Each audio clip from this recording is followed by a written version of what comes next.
Good evening, ladies and gentlemen, and welcome to the Long Meadow Select Board meeting for May 20th. We're going to start with the Pledge of Allegiance. Please rise. I pledge allegiance to the flag of the United States of America and to the republic for which it stands, one nation, under God, indivisible, with liberty and justice for all. We have a fairly full agenda tonight. We have our last group of quarterly interviews for board and committee appointments. We also have a review of a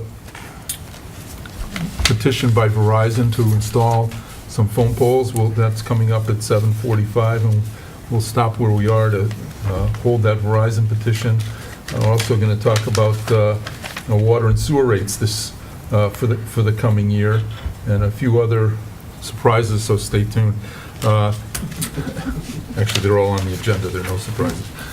So just start by finding out if there's any announcements. I know, Marie, you have one. Go ahead. We are becoming a municipal vulnerability preparedness plan is being put together by our fire chief, who's the head of emergency management. And he pulled together all the stakeholders, and they started working on a plan. In order to apply for the grants and to be able to be one of the MVP communities, we also have to have a public forum. So the fire chief is having a public forum Thursday, May 22nd at 7 o'clock, and it will be held at the Longmeadow Community House. Please try to go, hear what the stakeholders and our department heads felt was really important issues in the community. You can also express what you're worried about. And when we talk about that is how would you like to learn about climate change, vulnerability, and preparedness in Longmeadow? How we are really looking at our plans and how there could be changes in our weather and how it could affect whether it's the rising river or we talk about wind. And anyone who was in Longmeadow during the 2011 snowstorm realizes this is a really and thank the chief very much for the work he's doing. And the more people, he's really encouraging people to come and express their opinions and learn the preliminary plans. So thank you for your work, and I hope everyone can come. Again, that's Wednesday at 7 o'clock at Longmeadow Community House. Anybody else have any other announcements? Yeah, a couple of things. With the real heavy rains last night, I've observed a lot of catch basins got covered in the washout. So if you have one out in front of your house, our DPW is out trying to clear those up. But if there's one in front of your house they haven't gotten to yet, and you have the wherewithal to take a shovel or a broom and clean it off and dispose of the debris, we'd encourage you to do that. It's for the sake of everybody's protection on the street. Because I think we're supposed to get more rain this week. The other thing is it is election season or campaign season, and we do have a bylaw about signs and a policy as well regarding signs on the tree belt. They're not allowed on the tree belt without prior approval, and so make sure that if you have a campaign sign you want to put out in your yard, make sure it's behind on your side of the sidewalk. If you don't have a sidewalk, usually about 10 feet in from the edge of the road is probably a good guesstimator as to where the edge of the right-of-way of the town's property is, so please be mindful of that. Our building commissioner will go around and collect signs that are not in compliance, so we prefer to have people put them up properly than to have to take them and dispose of them. So if you are a part of a campaign, I encourage you to make sure that everyone who takes a sign on your behalf knows the rules and complies with them. Thank you. Nothing else? Are there any residents' comments from anybody here tonight? Yes, please come forward. Just ask that you state your name and address, and please.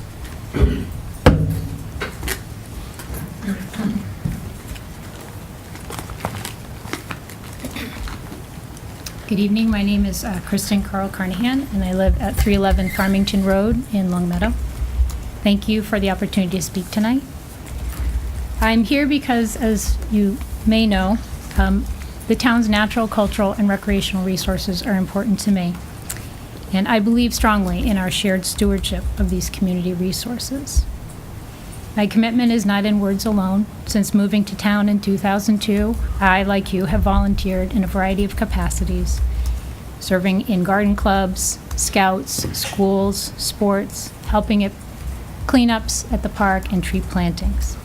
I've also actively supported the protection of Bliss and Laurel Parks under Article 97. I want first to talk about my comments are about the project that's currently underway at Bliss Park. My concerns are both with the physical plan and the process itself in the development of that project. I know, and I am pleased, that the town has taken an interest in improving the experience at Bliss Park for persons with disabilities. I am just very disappointed that the town and its leadership did not think more thoughtfully and inclusively to ensure that the project embraced best practices of today, including universal design for outdoor resources. The current plan provides at best, and arguably in some cases lacks, compliance with basic ADA standards.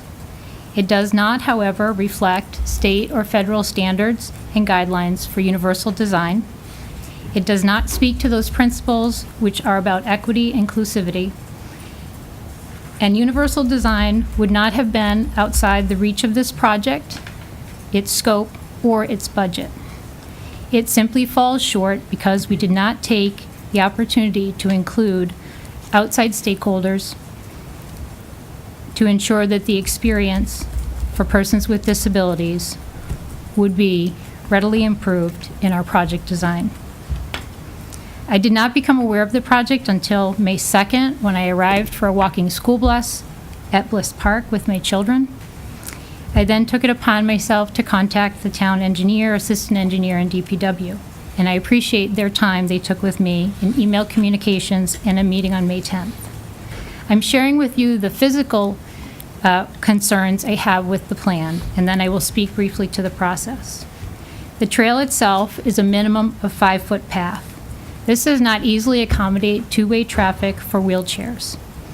Wheelchairs have a general haul guidance of 32 inches and are between 26 and 30 inches in width in general.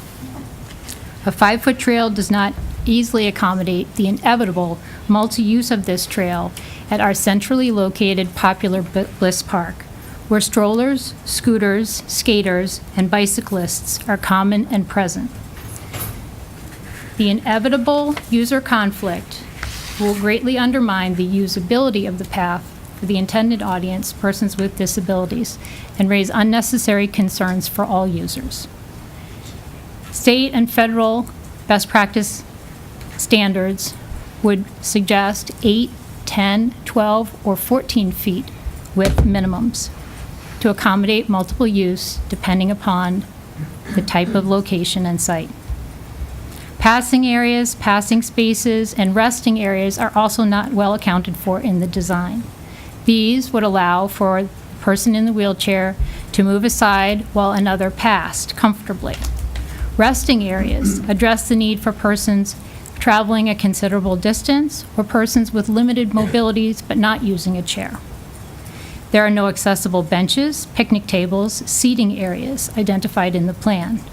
Though I am pleased to see, since meeting with the DPW director on May 10th, that accessible picnic tables have been identified and placed on site, I'm sorry that they were not part of the original project scope, as there is no accessible path from the existing route to the accessible picnic tables, nor is there an acceptable solid surface on and around the picnic area and picnic table to allow a person in a wheelchair to safely and easily navigate around the picnic table. Accessible team seating has been identified adjacent non-compliant benches, but there is no accommodation for accessible spectator seating. While a spectator can take the accessible route to the sport field, there is not a place for them to safely sit, seat, and watch the sport. They would have to remain on the path, at the width of the path, not conveniently accommodating. The route itself is purely for navigation at best. No experience was integrated into the plan design, and yet, at Bliss Park, there are wonderful opportunities to create a passive recreational experience for persons with disabilities along the periphery and into the Bliss Woods.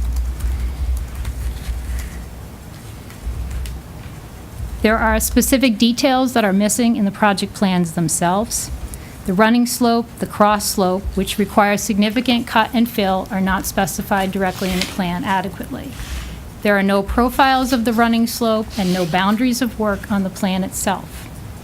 Tree roots, materials and maintenance, and other natural resource concerns under the Wetlands Protection Act are all issues of the physical plan itself. It's important for me to then talk about the process, because none of these physical items would need be mentioned if it was more open and inclusive planning process for this incredible investment in one of our most popular community resources. I asked the questions, why? Did the town apply for a grant with the Office on Disabilities when a master plan was targeted to begin for both Bliss and Laurel Parks in the summer of 2019 with the assistance of faculty and students of the Conway School for Landscape Design? Why did the town not apply for a technical assistance and planning grant under the same Office of Disabilities to augment the resources of the master planning design to ensure that accessibility could be a prominent component in both of the park designs? Why did the town not include any opportunity for public information, input, or comment? Why did it not consult the town's ADA coordinator or the 112 residents identified by the Mass Office on Disability living in Long Meadow? Why did we not consult the hundreds of doctors, nurses, physical therapists, and home health aides that live and work in this community every day? Why did we not seek guidance from state, federal, and nonprofit organizations who already have universally accessible parks, paths, and trails all across the Commonwealth, and specifically offer technical assistance and online reference manuals to support best practices in accessible and universal design? Why did we not take our Town of Long Meadow ADA transition plan, which was prepared in 2018 by the Institute for Human-Centered Design, to more effectively and comprehensively address the 8 key accessibility issues for universal design that were recommended in the plan at a total of $22,600? Why did it not go further with this $150,000 grant to encompass the other key accessibility needs in other parks that were identified in June of 2018 by this plan? Recommendations for $26,000 at Greenwood, $13,000 at Turner, and $24,000 at Laurel. Why at any point in this project did we not pause and take consideration for an extension, more inclusive planning and dialogue, or a change order to more responsibly plan for the accessible needs of this park and its residents, those specifically intended to be served by this grant and all of the other users in the park? I bring these questions to you tonight, as well as my concerns, because when I sat with the department, DPW director, and town engineer on May 10th, my comments were not compelling enough for a change of consideration. I beg your consideration tonight. Thank you. Thank you, Mrs. Carnahan. Are there any other comments? Yes, I have comments also. please step forward.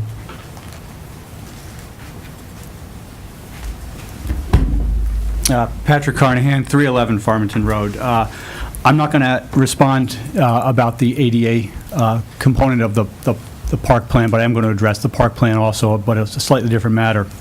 The ongoing construction at Bliss Park in my analysis is in violation of the Massachusetts Wetland Protection Act. There's a process you follow when you apply construction to an area that is impacted or is identified as wetland. That process did not occur.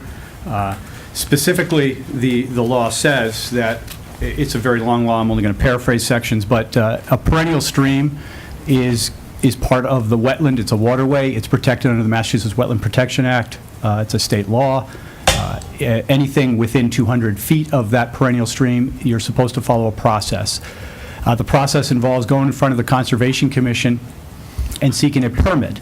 The permit would be done in a public fashion, in a public hearing, with specific specifications included in the presentation. That has not occurred. There has not even been a hearing yet. There is no permit. Construction started already in the park. They've already dug dirt. They're already working on the parking lot. All of those areas are going to be impacted, or will impact, the waterways of the streams and are included in the Wetland Protection Act. So after the process of the hearing, there is then a time period where the Conservation Commission considers the facts and then issues the permit. And then after that, there's also a 10-day appeal period where residents or impacted abutters can then file an appeal. So then it can go to a higher level, Mass DEP, for adjudication and hearing. And none of that's occurred. The construction's already started. I'm informing the Select Board that you are in violation of Mass General Law, the Wetland Protection Act. There is going to be a hearing on the 22nd. Conservation Commission is going to hear this. And then I guess they will look at the permitting process. But this is not the way to do business. You don't do the construction first and seek the permit after. That's just poor practices. And then to follow up with the initial commenter, at the annual town meeting, everybody voted on an article. The article about creating a comprehensive park plan. It passed. The town said, yeah, we want a comprehensive park plan. The next morning, ground was broke on the Bliss Park project. Again, very poor performance. I don't know who's responsible, Select Board, Town Manager, DEW, I don't know. But when the residents say, hey, we want a comprehensive plan, we voted on it, we're spending money on it, and then to start another plan that is not inclusive of that is just, again, it's bad practice, it's not best practice, not inclusive of what the town actually wants. And I would like to see Select Board address it, and I would like to see better practices in town. So thank you very much. Thank you, Mr. Carnahan. Are there any other citizens' comments? Seeing none, we're going to move forward. Again, we have interviews, our quarterly interviews, and I'm just going to start at the top of our list. And as people may know by now, we do interviews one week, and we do our appointments at the following meeting. So I'd like to call forward Carolyn Reed, who's applied for a continuing position on the Board of Assessors. Ms. Reed.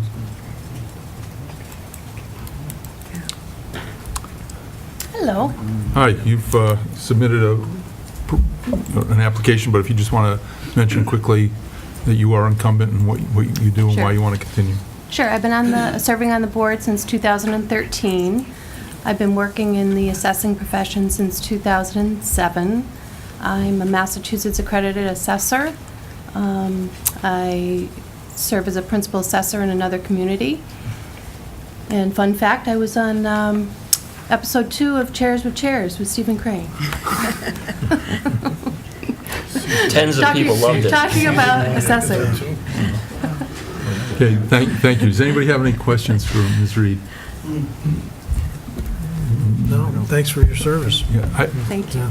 I just have a comment that I kind of am asking you to answer the way I've been asked to answer by everybody who asks. Why don't we just raise the value of our properties in town so that our tax rate goes down and we get away from this Prop 2.5 tax ceiling? I get asked that all the time, so I'm going to ask you and see if your answer is the same as mine. yours? Well, we are overseen by the Department of Revenue, so we need to look, every year we look at sales, and we need to be within a certain ratio of assessments to the sales. So it's not arbitrary at all, is what I tell people. It's very specific, the process that we go through every year.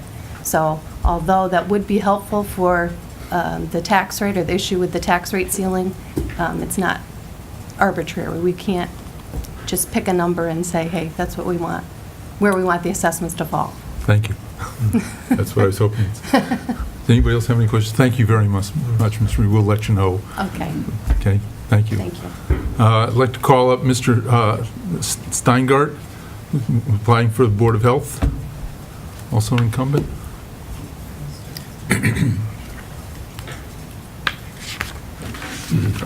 Dr. Steingart? Yes. Go ahead. I'm Rich Steingart. I live in Long Meadow, 221 Greenacre. I've been on the Board of Health for at least 20 years, and I like it very much, and I'm wanted to apply again.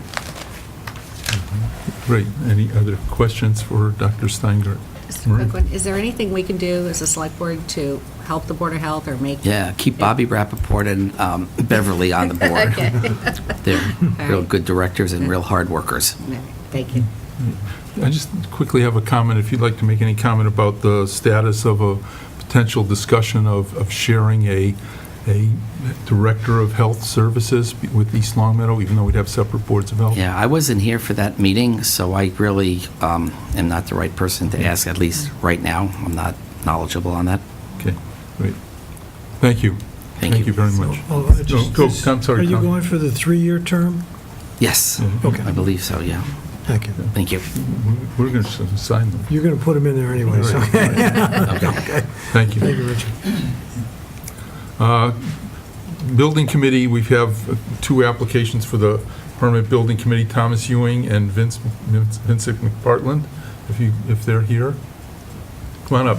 You can come up together just to move this along.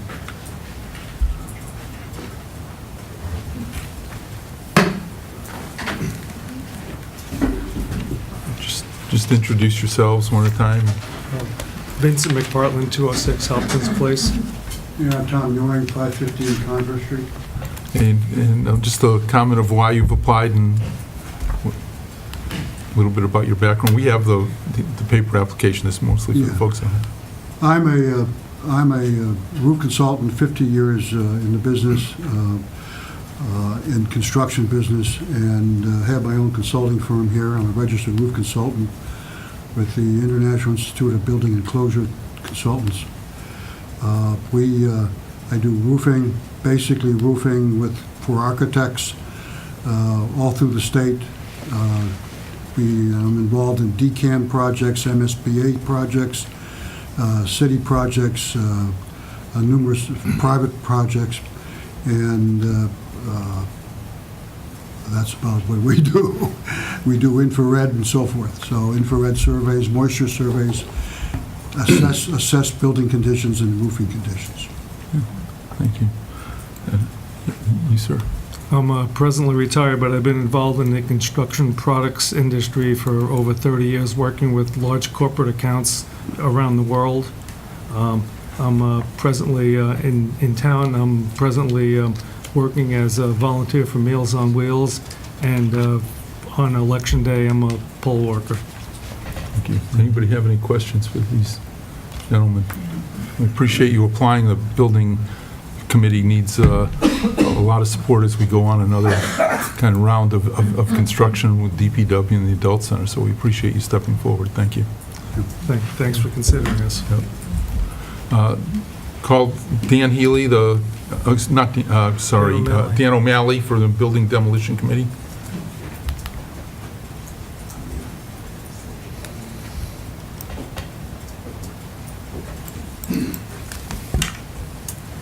Hello, Hi, Dan.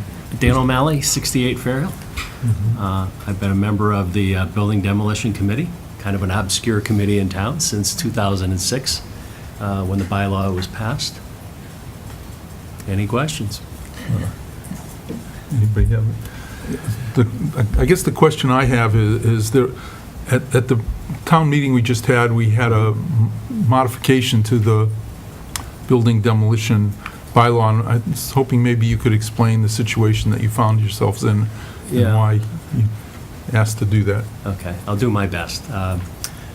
There was a barn constructed prior to 1901 on Eli Road, and the bylaw stated prior to the last town meeting that if that the only decision that we could render was to delay the demolition by 9 months.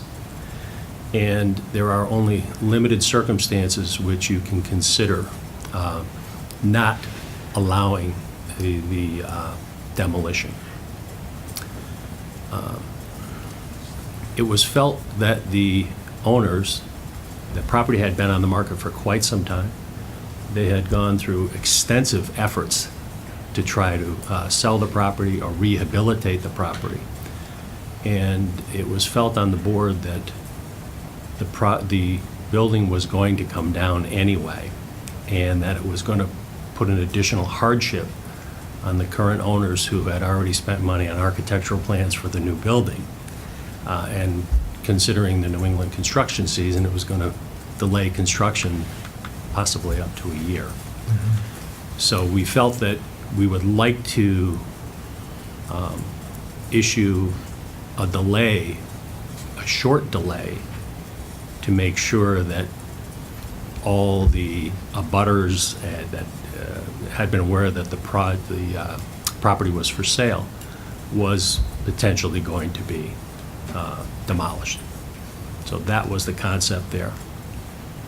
Okay, thank you. And it passed. It passed. So it gives you a little bit more flexibility as a Absolutely. as a committee. Does anybody else have any other questions for Mr. O'Malley? No. Thank you very much for Thank you. reapplying. We appreciate it. Call up Dan Healy. Dan's applied for the capital planning, to be reappointed to the capital planning committee. Dan? That's correct. My name is Dan Healy. I live at 130 Academy Drive in town. I've been there roughly 25, 30 years or so. My kids have gone through the Long Meadow system, along with my grandkids who are currently in the system itself.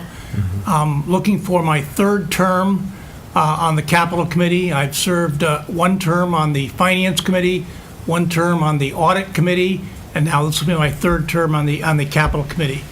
I'm looking forward to working with the new town manager. I've enjoyed working with Mr. Crane over the last few years, so on the capital committee. And what we do on the capital committee is to break down the capital requests into 4 sections. One is safety, the other is maintenance, the other is efficiency, and finally lifestyles itself. And then we rank the projects. We generally look at 150% of what the dollars were that were approved or asked for in the town committee, and we rank the projects and then give our requests back to, recommendations, I should say, back to Mr. Crane. I have a master's degree in accounting, and my last job, before I retired, that's specifically what one of my tasks was to take the capital projects, put them in order, and give them to the president. Thank you, Tom.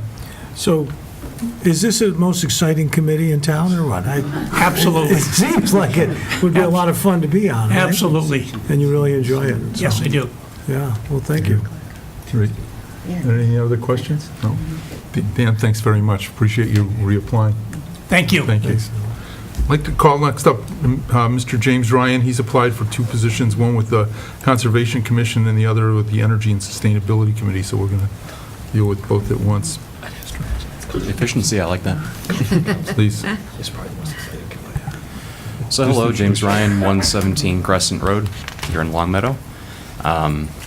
Just reapplying. The terms that I signed up for and that you appointed to me last run until June 30th. And, well, from the times that I've spent already, some people have been saying, oh, so are you going in for reapplication? We certainly hope so. So here I am. Take your questions. Anybody have any particular questions? Just a quick question about the Conservation Commission. It was, my understanding is it requires some level of training or or classes or something. Is that true or not true? And have you? I haven't been sent in for any, but I Okay. wholeheartedly welcome them. Okay. Thanks. I checked with Mr. Laxo, but I thought there was something. There is an opportunity coming up, I believe, in Greenfield, unfortunately, that coincides magnificently when I'll be teaching other courses. Okay. But we'll see how that rolls out. All right. Thank you. Thank you. Thank you. Bill? Go ahead. The issue that came up tonight with the construction of Bliss Park, were you Yes. guys involved and consulted on any of that?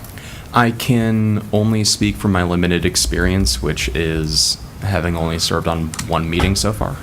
But I have received a packet looking at the RDA and the proposals and looking at plans, so that's part of my ongoing homework is taking a good hard look at it, and once the forum goes up, I'm sure that there'll be plenty to talk about.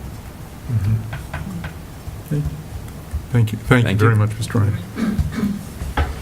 I'd like to, we have 2 applicants for vacancies on the Council on Aging. If we could call up Saul Feinstone and Judy Yaffe. You going to do that together? Both are incumbents. Just introduce yourselves, and then we'll start grilling Saul. Judy Yaffe, 196 Bel Air Drive, Long Meadow. Saul Feinstone, 471 Frank Smith Road. Okay.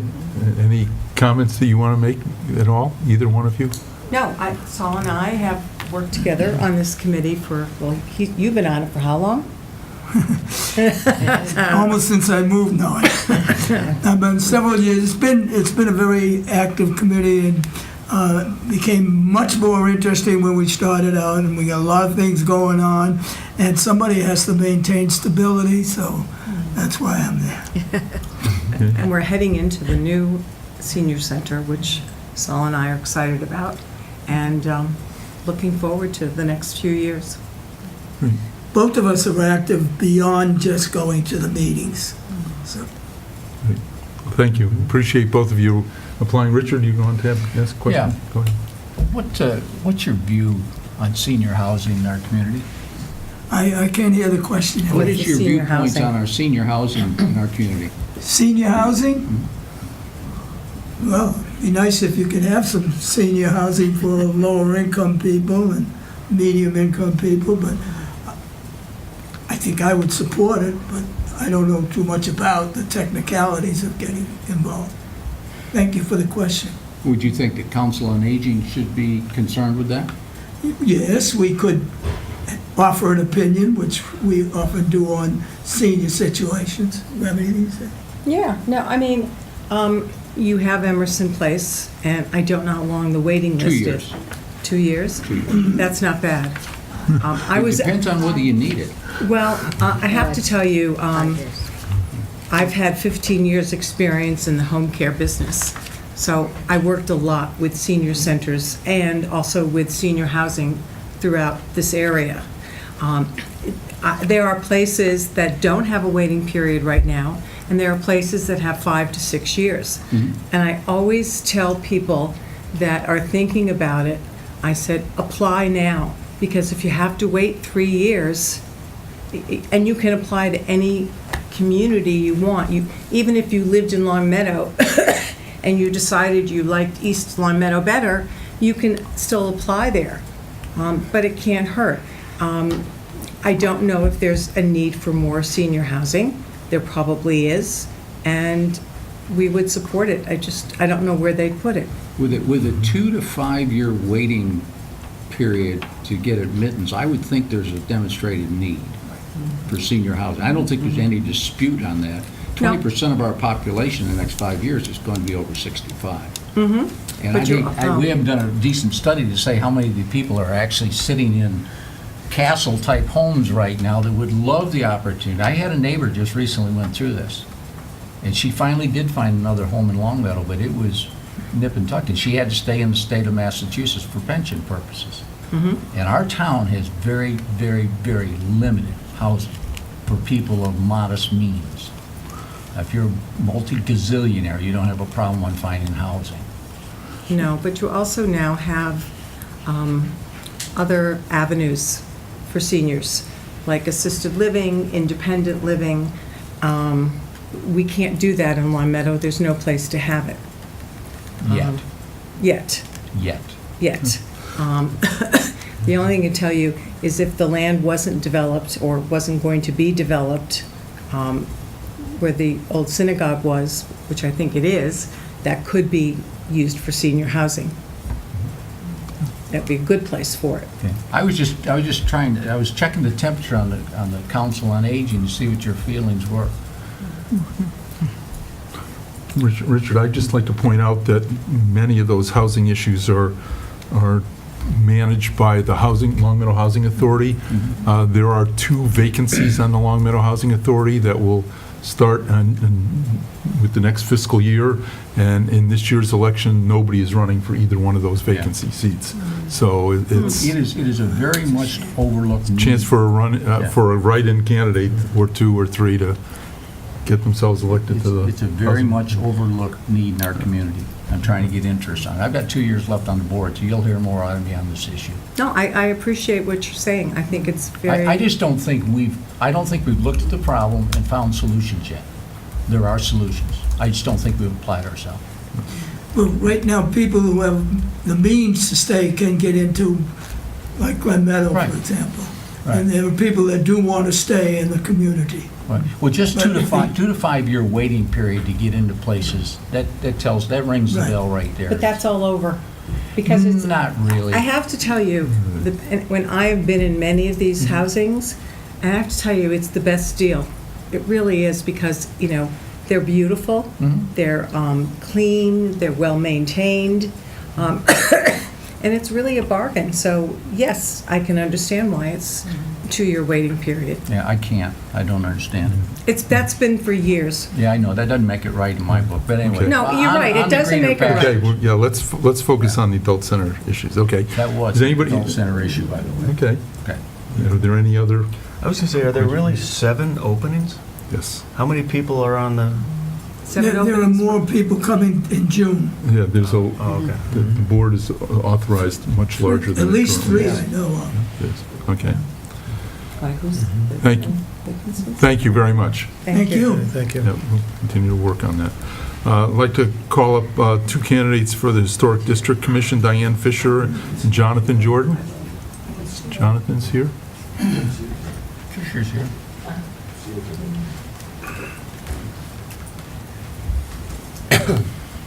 Ms. Fisher, if you just introduce yourself.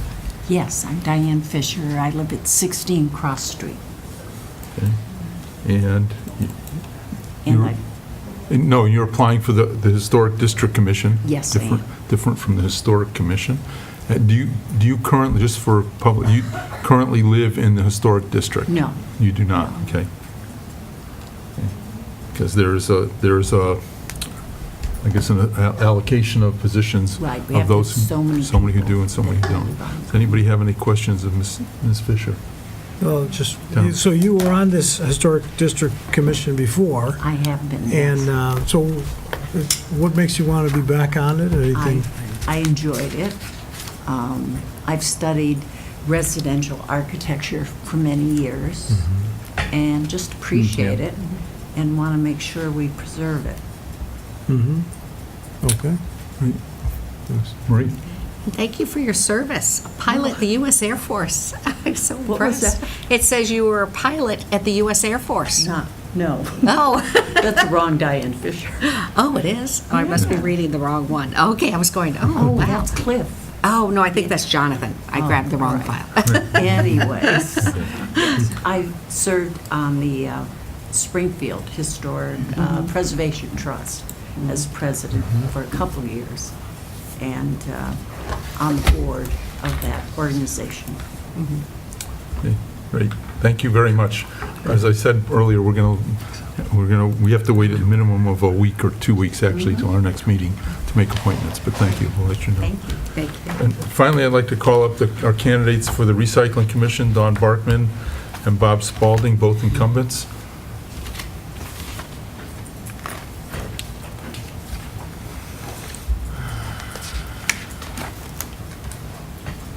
Diane, seen you, last saw you at the shredding, or Long Meadow Days, but at our shredding event. But if you just introduce yourselves. I'm Dawn Barkman, 10 Chatham Road, Bob Spalding and Hazardville Road. and we're very incumbent. We both, between us, I don't know how many, I think I've been on almost 20 years, and I think you've been on longer. Yeah. It's a great committee, and we really enjoy it. We have wonderful people to work with, enthusiasm, and I think we really feel commitment to the community, both environmentally and financially, because some of the things we do is preserving our payments for different things. Marie, go ahead. Yes, I was at your booth, and Arlene pointed out you've saved well over $1 million on the recycle program over the years. Yeah, It's really been amazing. From reducing the amount of trash that the town has to pay to get rid of. And so every reduction comes out to $75 a ton. And we're up to, around 5,000 tons. If we can cut that back, that saves money. And we are still getting income from the recyclables. So, yeah, over the course of a year, it's certainly $100,000 that we're saving the town. And the shredding is one of our events, and people bring things for free. We do a lot of things on grants so that it really helps the town with a lot of things, and it's just really exciting. We always have something going on. The plastic bag ban, we've been promoting that for a long time because we all know what a mess the plastic bags are. And it's just a great committee, and everybody works so well together. Everybody's enthusiastic, and I would like to continue on the committee. And Yeah, me too. Anybody else have any specific question? I was just going to give you a chance to talk about, and I believe you're also involved in the initiative for uniform trash collection. If you want to, Bob, if you want to give her something, give a little Sure. push for that. Focus on what you folks are doing as the lead up, if you Okay, don't mind. back in 2006, we had developed a waste reduction program. This was when we noticed that our trash was increasing, recycling was decreasing, and said we can't continue that, not with prices going up. So the town, the select board, took the lead on this, actually, in terms of setting up community meetings, because it was a rather controversial proposal, which ended up saying that the average household gets rid of about 35 gallons of trash. We think the town should subsidize that. Anything beyond that, buy a Long Meadow trash bag to put it in. Over the years, that 35-gallon, nobody really knew what a 35-gallon barrel looked like. And we've seen larger barrels being used, or a barrel that gets overflowing. we call those muffin tops. Yeah, and it's gotten to the point where people are now doing that instead of recycling. So we're running into the same question. We're not alone. That's happening all over the Commonwealth. The evidence of that, I guess, is that the state is willing now to pay for at least a large percentage of the cost of supplying a legal size barrel to the town. They wouldn't be doing this if it wasn't a problem statewide. So we've applied for that grant, and it looks like we're hopeful, at least, that we will get those, be able to deliver them to each household free of charge to the residents.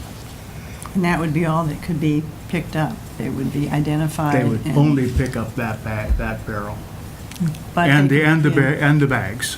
The that blue people bags if pay they for. wanted to buy extra. But Well, we look forward to implementation. My understanding is you're targeting for the fall. Is that Yes. correct? We're hopeful, yes. Great. Well, thank you very much. If there's no other questions, thank you very much.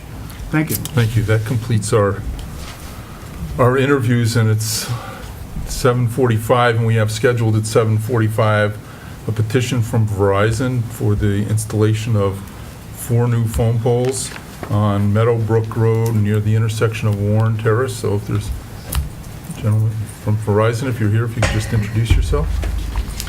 Good evening, everyone. My name is Paul Reisinger. I'm a contractor from Verizon. Verizon New England requests permission to locate poles, wires, cables, and fixtures, including the necessary anchors, guys, and other such sustaining protection fixtures. Excuse me, could you speak a little louder, please? Absolutely. Verizon New England requests permission to locate poles, wires, fixtures, cables, and fixtures, including necessary anchors, guys, and other such sustaining and protecting fixtures to be owned and used in common by your petitioners along and across the following public way or ways. There are 5 poles on this petition. Place 5 solely owned poles numbered 14.5, 14, 13, 12, and 11 on the westerly side to southerly side of Meadowbrook Road at points approximately 150 feet to 690 feet southerly or southeasterly from the center line of Warren Terrace. The reason to place these 5 poles on Meadowbrook Road is to eliminate a trespass through backyards and to provide the distribution and intelligence and telecommunications. If anyone has any questions, I would be very glad to hear them. Excuse me. Go ahead. We're gonna look for, we'll do questions from the select board first, and then we'll do questions from residents and abutters, okay? So, Tom? Okay, so you mentioned about avoiding a trespass. Does this mean that those lines are currently running through backyards Yes, there are. where they're, There are poles in the backyard of, give me one second, in the backyards of 111, 103, and the houses to the east of 103. and so have residents been questioned, like, I know personally I would prefer to have it in my backyard than in a front yard, but There have been a lot of complaints, actually, about the poles beginning to rot, beginning to lean, and Verizon's having a very hard time getting to them to actually replace them just because of their position. So Verizon wants to move them to the road so that they can access and maintain them better. so it'd be easier. Okay, all right, thank you. Anybody else have any, Marie? So my understanding, there's no poles on that street now, They are. other than street lights. There is one pole up near Warren Road. We're adding 5 poles south of that. Okay, and all of the abutters were informed. Yes, all of the abutters were informed. Thank you. I have a few questions. I'm gonna defer them. I think if you folks are abutters, if you'd like to just step forward, Mr. Ellsworth, or somebody, so we, well, either one, but we'd like you to just be close enough to a microphone so the folks at home can hear it. Yeah, you should move. He's got the only record. No, well, there's a, This one? that's Yeah. perfect. I'm sorry, but I'm new at this. In fact, you ought to tell people where this meeting is. This does not tell me where this meeting is. I am at the park, at the far end of the building, with my wife in a wheelchair, and I can't find the meeting. There's nothing that says, I know everybody that comes knows where it is, Right, yeah. but just as a comment, you might add that to your postcard. Okay.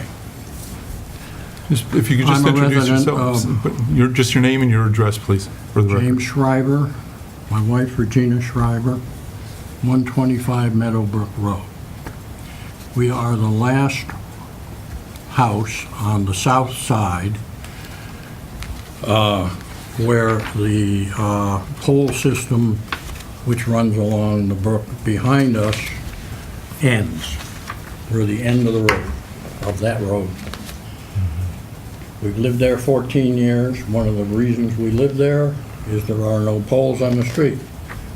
I spent 10 years on the planning board on East Long Meadow back in, before you were born, and we stopped, we stopped putting utilities on poles back in 1958 or 9 in East Long Meadow.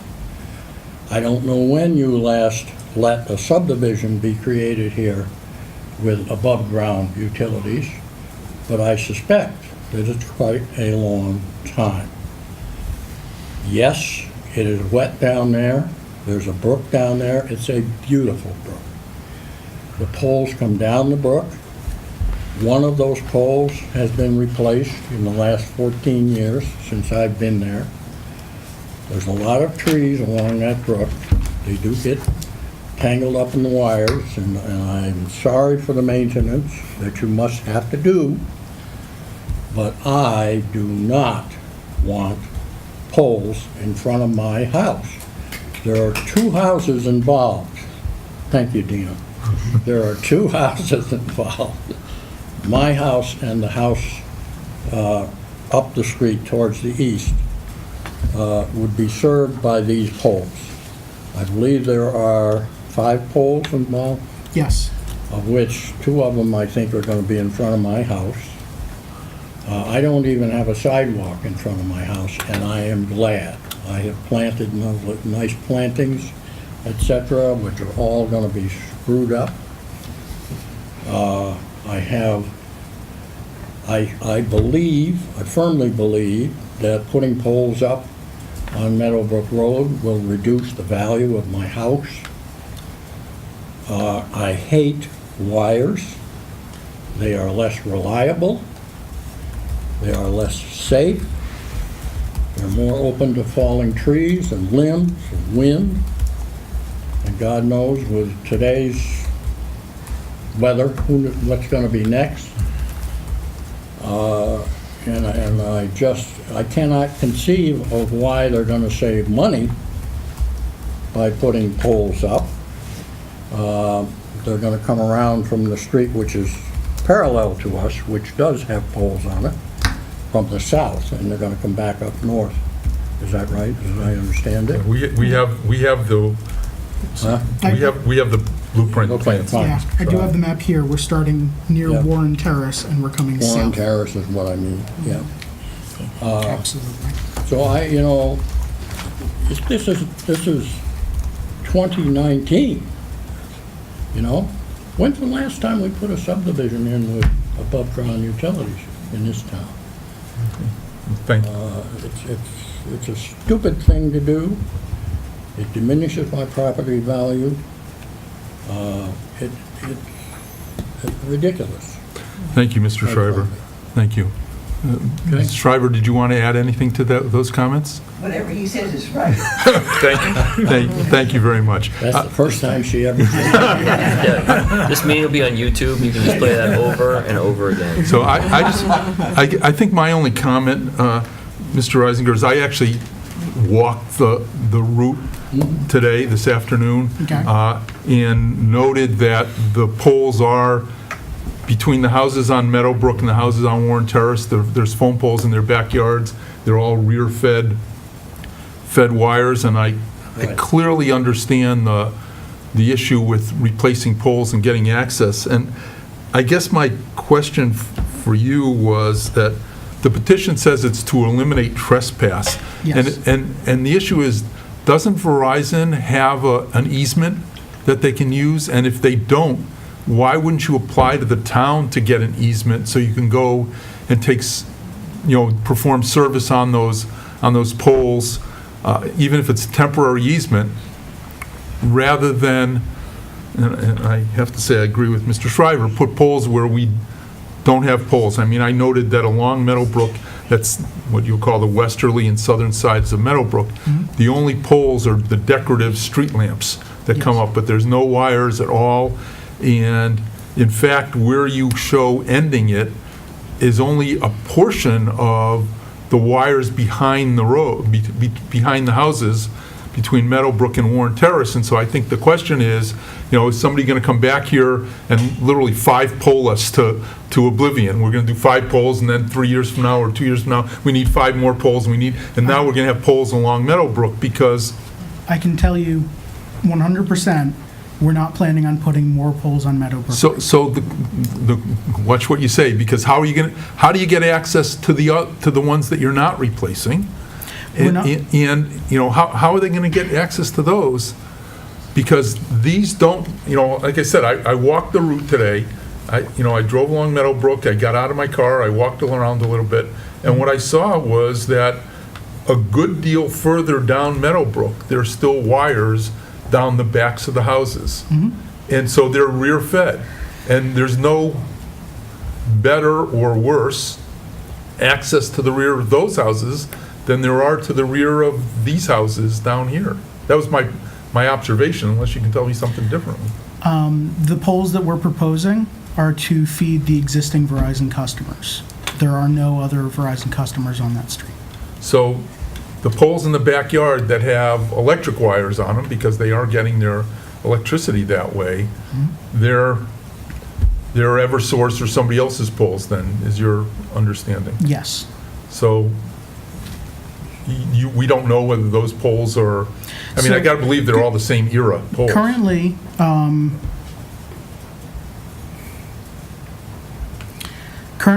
the poles that we're going to be removing from backyards are Verizon sole-owned poles. The ones that we're removing don't have any Eversource on them. Okay, and your intent on the poles as proposed would only to put only phone lines or Verizon communications lines on there and not anybody else's? That's true. They will be Verizon sole-owned poles, only Verizon. So I guess my last question is, what would it take to bury this supply line? I mean, the roads, it's not like we just paved this road. I hate to tell people, but the road's in pretty tough shape. I did just drive down it earlier today, so to bury these, I'm not entirely sure what it would take. I can go back to the Verizon right-of-way manager, Al Bassett, and I will express these concerns, if that's something you want to start considering.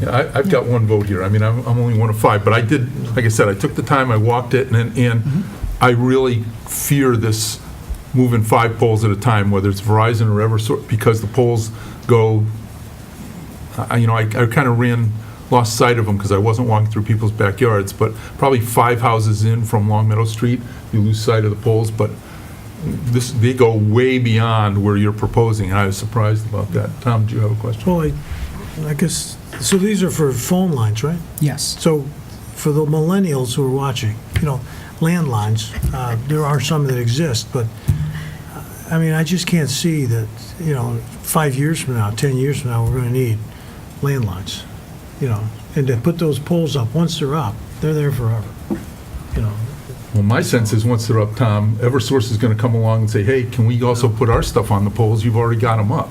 I mean, and at that point, we can't prevent Eversource. That's a right-of-way, a utility right-of-way. But, at this point, I understand. The petition is only for Verizon, so that's all we should consider. Marie? I move to close the hearing, unless there's more questions, because we're sort of moved into discussion. Okay, yeah, I guess that's fine. Does anybody else have any other questions for either Mr. Reisinger or for the Shrivers who have? The only thing I would say is that I can't stand more poles and wires. The only times I've ever voted for them, when there's a hardship, there's no other way to do it. But if there's any way to do this underground or what have you, otherwise, I can't see voting for them. Okay, anyway, if there's no other questions, there's a motion to close the hearing. Is there a second? Second. Second, okay. I don't know that we officially voted to open the hearing, but. No, we didn't. Well, I voted to open it, he seconded it. Oh, he did, huh? Okay, so- Went right past Yeah, me, Rick. exactly. Okay, all those in favor of closing the hearing, thank you. So, at this point, we're just going to see if there are any other comments. I think I've more or less expressed my opinions, that I think that this is something I've said this long ago, that we shouldn't be putting in more poles, we should be going underground, but Marie? And I agree with the Shrivers, where it's moving backwards if we go ahead with this, and so I would be supporting a motion going forward. Okay, any other comments? So we're going to take a vote, because we do need a motion on what to do with this petition by Verizon, but I think, my suggestion for you, Mr. Reisinger, is to, get back to the drawing board and come, hear the sense of the community here and at least and the select board. And if it truly is what the petition says, which is to avoid a trespass, we can deal with that. I think the board can potentially help you with that. If it's, look, we just want to put up poles because we don't want to have to replant the grass in the people's backyards because we're going to send a little, bobcat in there. But I'll tell you that in October 2011, I saw Verizon do some pretty interesting things in some very, very small places in pulling out poles and putting in new poles. And they didn't, they didn't need a 20-foot wide swath of land to get in there and repair it. And I'd love to encourage them to maintain this rear feed-fed system if possible, but if not, go underground. Marie? I move to deny the petition. There's a motion. Is there a second? Second. Motion's made by Ms. Angelides and seconded by Mr. Foster. You lose out. Are there any other comments or questions Yeah, about? the same comments. I think all board members have the same comments. It doesn't seem to be a compelling reason to have these 5 brand new poles brought into our community, especially if it's just, it sounds odd. You're right, Tom.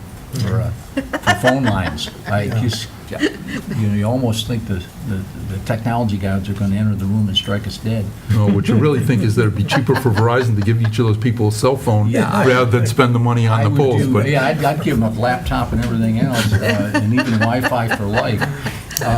So I can't imagine that this board is even going to reverse this call. I just can't imagine. I don't know where we may be running into a brick wall, but I would say if they want to put it down, it's got to be underground. It just doesn't make sense this time. Yeah, like I said. Okay, I don't need to repeat myself about the rear access. Any other comments? Nope. I'm going to call for a vote. All those in favor of the motion, which is to deny the petition? Any opposed? So the vote 5-0, so the petition is denied. Thank you, Mr. and Mrs. Shriver, for coming by, expressing your opinions, and thank you, Mr. Reisinger, and hopefully we'll come up with an alternate solution to serve these customers. Like I said, I will go back to Verizon with these comments. Great. And they may be back to you with an alternate solution. Welcome that. Thank you very much. Thank you very much for your time. Have a nice evening. I like their comments also about if we could be a little more specific on the location. Sometimes people have trouble figuring out where this room is. Huh? They send the Verizon sends the cards out. Oh, Verizon sends the cards out. Oh, I thought we did. Oh, No. okay. Yeah. Yeah. That's a sneaky. One more thing I took a note on. Okay. Thank you. Thanks a lot, Paul. Thank you. We're going to move to old business, and we're going to start with actually a town manager's report. Stephen? Okay. I'll just approve the minutes of May 6th. No, we're just going to do town skip manager's over? report. Okay. Okay. So, just I have a couple things in the written report. One is about the DPW project. You know that it's been fraught with issues really since the very beginning. We've sort of come through some of them. Some new ones related to the historically high groundwater is now causing additional issues. In fact, there was some runoff issues in the site last night because of the heavy thunderstorms, and so it's the project is literally and metaphorically taking on water. We are in the process of kind of calculating where we are with change orders and funding for the project. We will be presenting a more detailed analysis of that at an upcoming meeting. Paul and I are working on that as we speak. We want to get with our OPMs and then present that information to the Permanent Building Committee. I'm confident that we will be able to get through it and be able to finish the project, but I just wanted to put the board on notice. You guys know the project has had troubles, but there's water-related troubles, and we talked about the embankment and things like that. That's really a direct result of natural forces, and I think if you know, I'm sure Billy, if you talk to people in the trades, it's all over this region where in any kind of construction project this summer has had trouble because of the groundwater tables are really high right now. But like I said, we're working with the contractor to sort that out, but I just don't want anybody to be surprised by additional change orders. The other thing is the delays in the project. We will also be getting a proposed change order or claim for a cost of the 9-month delay so far. So again, we're sorting through all of that. We don't have specific numbers to present at this time. We haven't received we've received some, but they haven't been completely reviewed by the OPM. But we will do that in a more detailed way with the board soon. The Adult Center project, bids will open this week. So we're, fingers crossed, hoping to get a favorable response like we did on the DPW when we bid it out. One of the things that we spent quite a bit of time working on was planning for keeping the pool and the camps open at the initial stages of construction. We do have some fencing, some security, and there are things in the general conditions of the bid that require those things to be maintained. If things get going and next summer we think the site really isn't going to be suitable to have people open, we'll revisit that issue, but we know we have a plan for this summer to do that. And Barry Jarvis was deeply involved in helping develop those plans. Just a heads up on town meeting. A lot of things, we had 40-something articles, or 40 articles, 41 articles get approved. And so that's really represents a lot of work.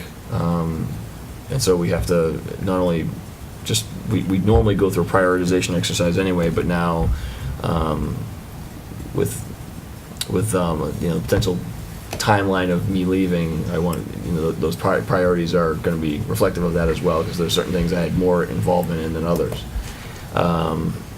The money for the landfill capping is high on the list. We are kind of under a deadline for DEP, and there's the rain has affected the temporary cap as well, and they really expect us to deal with it, even though it's really impossible to get equipment up there. We're kind of in a catch-22 with that. No materials are exposed or where we have been inspecting it, but just the temporary cap with the 12 inches of dirt has been impacted, so we have to address that. On the green communities, we will be pushing that forward as well. We did get approval from green communities to use the remainder of our funds on the design of the streetlight system. It doesn't 100% cover it, so some of that will have to be covered by the authorization from town meeting, but we will be able to move forward there relatively quickly. And then we do have a meeting this week for shared health services. There's a draft intermunicipal agreement that I received today. We'll be reviewing that, and like I said, that'll be coming in front of the board in the relatively near future. We did get I worked with Liz Bone from the recycling committee to develop these reusable shopping bags that we gave out that I wasn't here, she gave them out at Long Meadow Days to raise awareness of the plastic bag ban. There's a little pouch inside that you can, as my trusted assistant Richard is demonstrating as we speak. As we speak? We thought maybe it was a little pouch for candy or something like that, but then we realized that it's to stuff the bag in so you can keep it in your glove box or something, or your purse or something. We have more. We will be giving them out at additional events. We ordered a number, but that was something that we thought would be a good way to get people's attention on the bylaw. And then Mass Energy Insight, we received some grant funding from PVPC to help us kind of untangle it's a website called Mass Energy Insight. It's where our utility data is supposed to be automatically uploaded, and then we use that data and the reports that website generates to fulfill our annual reporting requirements to green communities. It's not user-friendly, and it doesn't appear that the data that should be uploaded automatically is getting in a consistent manner.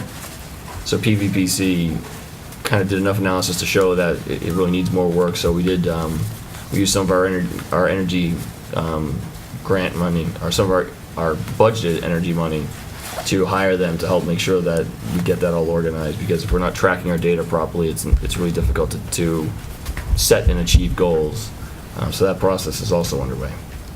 And I wasn't prepared to give a report on it tonight, but I'd like to, if you board would like, I could address some of the comments that were made about Bliss Park. Sure, please do. So, I mean, it's a little frustrating to hear that, because, the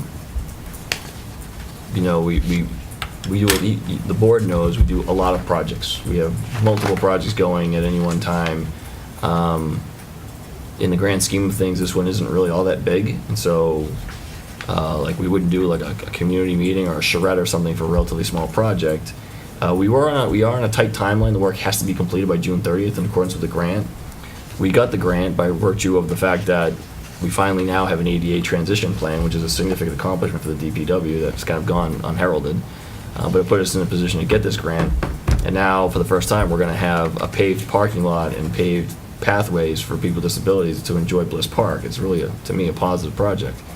The Massachusetts Office on Disabilities funded the grant, reviewed and approved the plans. So the people who gave us money approved the plans. I don't know how to say it any more straightforward than that.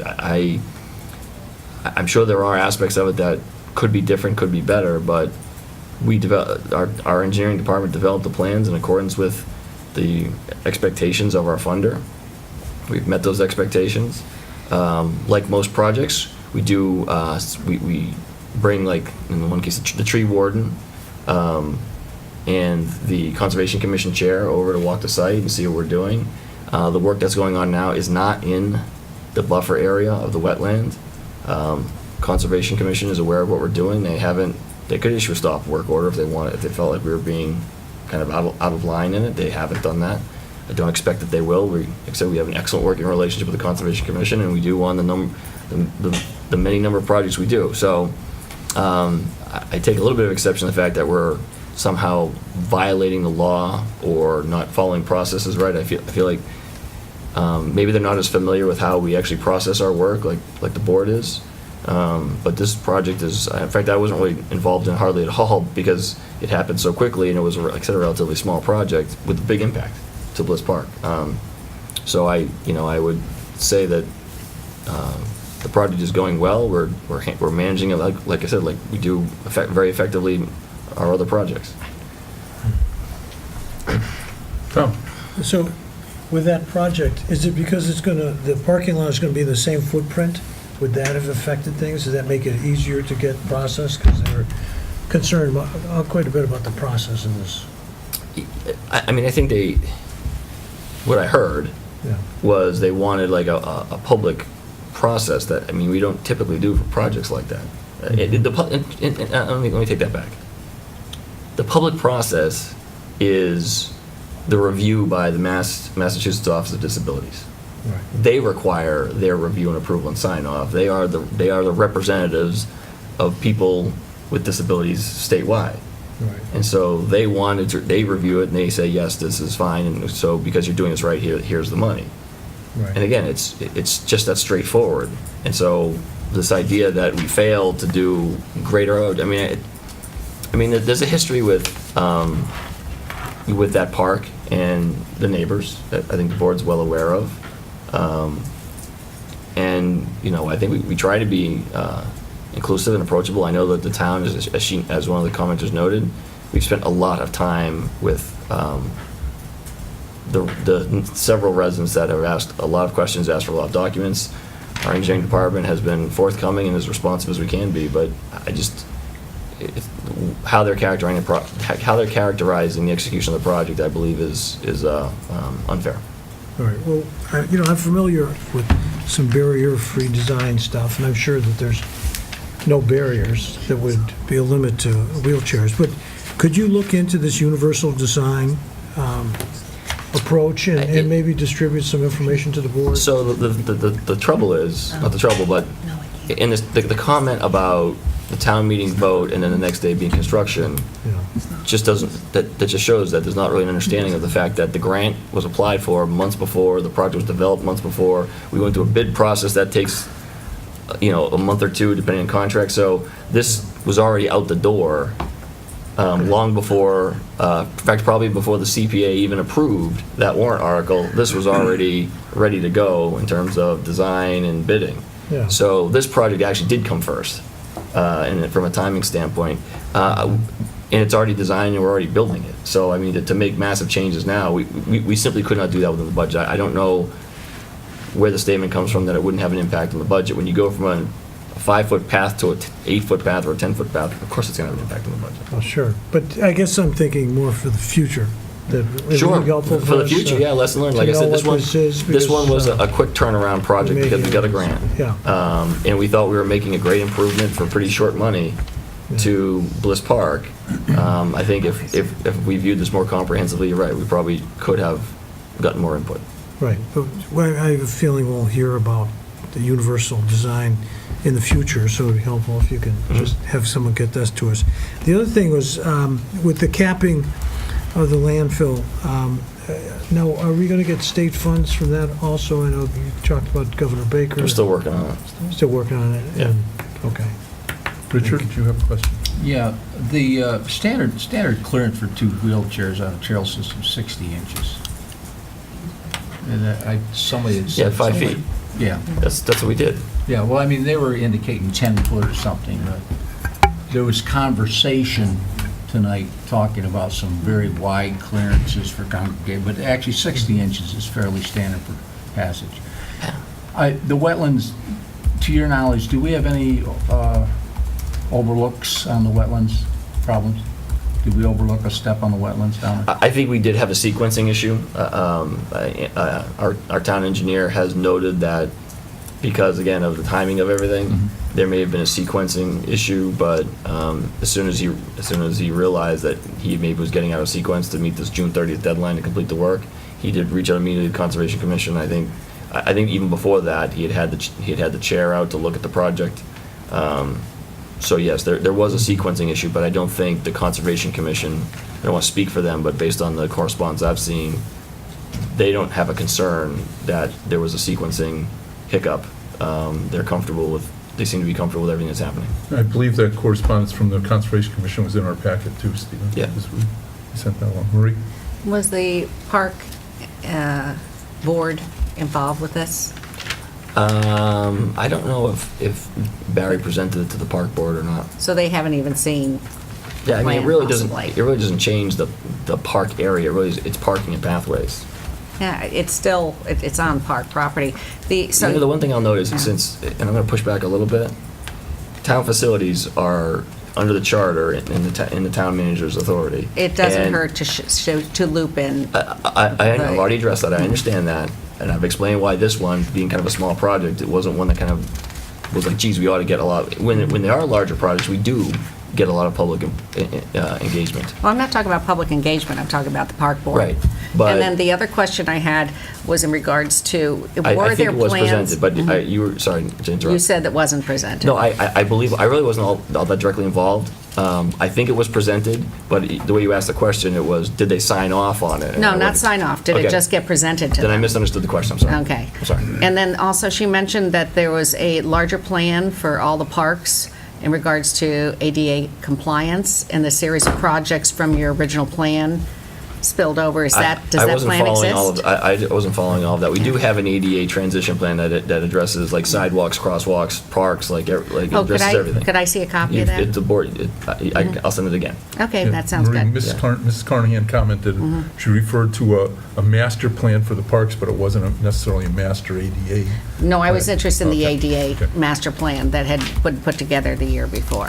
Okay, Thanks. thank you. Any other questions? I have other Go. questions for town manager report. One is that you mentioned a addendum, and the reason the bidding didn't go out on the new adult center is you had to do an addendum to it. Was it a change in the plan? Yeah, a modification to the plan, and that's a common thing with.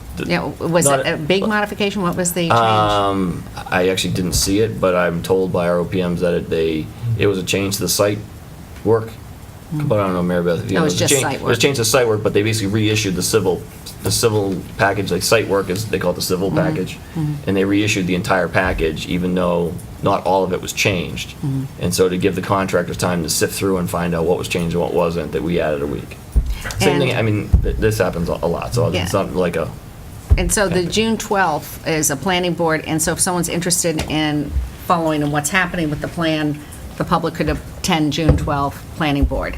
Yes. To see where the project is. And then you mentioned something else. You mentioned you talked to Mass Energy Insight, and you were trying to fix the data, that the data wasn't getting on the green communities, and you talked about the Town Manager Energy Fund. Is that the energy money that we we gave to the Energy Task Force, is it now town manager? It's, Energy well, Task it's in the town manager select board's budget. In that budget, so it's the select board town manager No, budget? there's an energy fund and innovation fund. It was always, I was always understanding that it was town manager select board energy fund, not money for the, So it's select board and town manager? Yeah. Energy fund, okay. And then I thought that we voted to use the energy money for the plastic bags, but you're saying it came from the innovation fund? yeah, and I think we're gonna have those costs offset by private donations too. Some Okay. volunteers that said they would donate privately, but we had to place the order. Yeah, and then you mentioned community compact money through Pioneer Valley Planning Commission for regulation of health, the health service contract. But you're not talking about, there's not a new community compact that the town of Longmeadow No, applied Pioneer for? Valley Planning Commission applied for that. That's what I thought, so it was theirs. Okay, and you also talked about, I know every year we've been doing, you have a great group together, which is the Board of Health, the Building Committee, the Fire Department, and you have the social worker at the COA, all get together and deal with some problem households in town. And I was just going to make a recommendation that maybe you loop in the veterans agent too, because I know that she's into a lot of the houses, and maybe she might have some information to share with that group. She's not out of the loop. But to be invited to a meeting or something in regards to that might be helpful. That money was approved at this past town meeting. What money? Money for that fund, to fix out private homes. Oh, That's part of the community preservation funding we were. This is to try to bypass building It's a issues. different, this is like Yeah. for sanitary issues, land Yeah. court stuff. Yeah. Yeah. Also, I wanted to ask you about the fire department has been doing some wonderful training projects on emergency planning, and the chief mentioned there's an after-action report on everything that he did that's pretty detailed, and if we were interested in it, we should just ask. I'd love to see the after-action report, because there's... For what? For the training programs that... Oh, the yeah, Sheltering. okay, sure, yeah. And then another thing I'd like us to look into, and that is, I understand sometimes there are wells being dug in town and they're not getting building permits. Do we have anything where we have to register any new wells in town with the Board of Health or anything? Or does the Board of Health just have to hope that they follow Where'd you hear that? I was just talking to someone in town who told me that he heard that there were some wells being built without. If they use it for potable water, they do, but if they use it for irrigation... Irrigation still has to go through public health. It's still supposed to be registered. So I was thinking maybe we should look into it and see if we might need a bylaw for registration. I think the law is already covered. I wouldn't assume that it's happening. I hear lots of things that may or may not be happening. I think it's worth it to look into, so I'm asking you to consider it. You should send me the addresses so we can investigate. Okay. Because but the law already covers that. So if someone doesn't get a permit, Yeah, I think what that's is the I think repercussion? that's a state law. If it's a public health thing, I believe it's probably a state law. There's a state law, Yeah. okay. All right, and, see, I think that was it. Thank you. Hey, Richard? Yeah, I got a question, and it may sound sarcastic, and it's not meant to be sarcastic, not geared at us. The old expression, first time shame on me, second time shame on you. No, the other way around. Yeah, I'm wondering what part of the responsibility for the water problems over there on our DPW site falls on the primary contractor. I've been there, and when I looked at the site, it looked like the site had been misgraded the first time. And they had changed the grade since that night. This isn't the place for this conversation. Okay. Is the conversation going to take place? Yeah, yes. Okay. Okay. Well, you did mention, though, change orders, unbelievable rains, et cetera. It sounded like the conversation point was there. That's the reason I was questioning. We actually have an item in our agenda about that change order, so we may get back to this. I think, Richard, what you're talking about is a means and methods thing, and the town does not regulate the means and methods of construction. No, I'm talking about common sense. Not What you're means, talking- means and method means Right. how you move the dirt and equipment you use, et cetera, et cetera. Common sense says you control site drainage runoff. Right. And I don't think, when I witnessed, I didn't see proper site drainage runoff. That's all. That's possible. I think there's a variety of factors, and we don't know where the relationship with the contractor is going to end up, and so I just want to make sure that Yeah. But I agree with you, method's mean. We're not going to tell them how to do it. We're just going to tell them you keep the water channeled so it doesn't cause problems. As you would with any construction site. Yeah. I mean, any construction site has They're that required to handle sedimentation runoff. requirement. Yeah. They're required to handle runoff on their site under the Absolutely. general contract, of course. Okay. Okay. Marie, you had one more thing? Actually, two more things. I forgot. First of all, the police report, post-MGM, that was a great report that came through. I was really pleased to see that. DPW, I'm really having trouble reading those because I know you're rolling and he's putting, it's like a massive data dump. If we could highlight the new things, He I does think do that. finance does It's that. highlighted. do that. Well, it's not highlighting on mine. Finance is highlighting. It does it by month, and it's highlighted in color. All the new ones are Oh, red. I'm not getting color. I got color on yours, I didn't get color on You DPW. got to have the right Are you colorblind? MS No, word system. 'cause I'm yes. getting polls. No, it's coming up, because we went through this before, and Oh, 'cause the mine's- last month is highlighted. It should all be by month, too, so you can go to the... Yeah, then I'm it's- crawling down and I went, oh my gosh, that's the wrong year. I was reading no, but- May and then I But it's realized. also highlighted in red. Paul's been doing the same thing with his. Yours was coming up, but his wasn't. My last thing, bylaws, have they gone yet to the AG since last town meeting? Kathy, it's by law, I think. I think we only sent the one. Oh, yeah, that's right, we only passed There was one. only one zoning bylaw that I'm aware of. The Did it go? hazardous, The citizens Article petition, 42. Article 42. yeah, Did Kathy send that to the AG's office? I don't think she did yet. okay, so it'd be Kathy. Working on it tomorrow. Okay, Yeah. all right, thank She's you. got that's a long bylaw, and she Yeah. has to do a lot of work on it to get it to read right before she can submit it. So it's not just like throw it in an envelope and send it off. Just She has to reformat it. and things? she has to format so it fits into our existing bylaws. Okay, thank you. Yeah, thank you. All right, now we can move on to our old business. And the first item is to approve minutes of the May 6th meeting. Yeah, so moved. Motion made, is there a second? Motion's made by Mr. Lucusa and seconded by Mr. Lowe. Are there any comments or concerns or questions about the May 6th minutes? Seeing none, I'll call for a vote. All those in favor? Motion passes 5-0. Thank you. The next item is a clerical contract report, and I was just going to report on this. At our last select board meeting on May 6th, we went into executive session to discuss at the time, a tentative agreement between the town and one of our unions. It was the Clerical Workers Union for a proposed contract renewal. The contract expires this June 30th, and so it would run from July 1st of 2019 till June 30th of 2022. Following the discussion in executive session, we moved back into open session, and by a unanimous vote, the select board voted to approve that union contract. Like all other contracts, it will be posted in the library. Also, I think it's maybe even at town hall. There's a lot, there's maybe a dozen or two or three changes that were in the contract, but for the people at home who care, the issue on salary is 2% the first year, 2% the second year, and 1.5% the third year, which is consistent with the other contracts that have been signed. So I don't know if we need any other comments or questions about that, but I did want to report that in an open session for the people who didn't see that.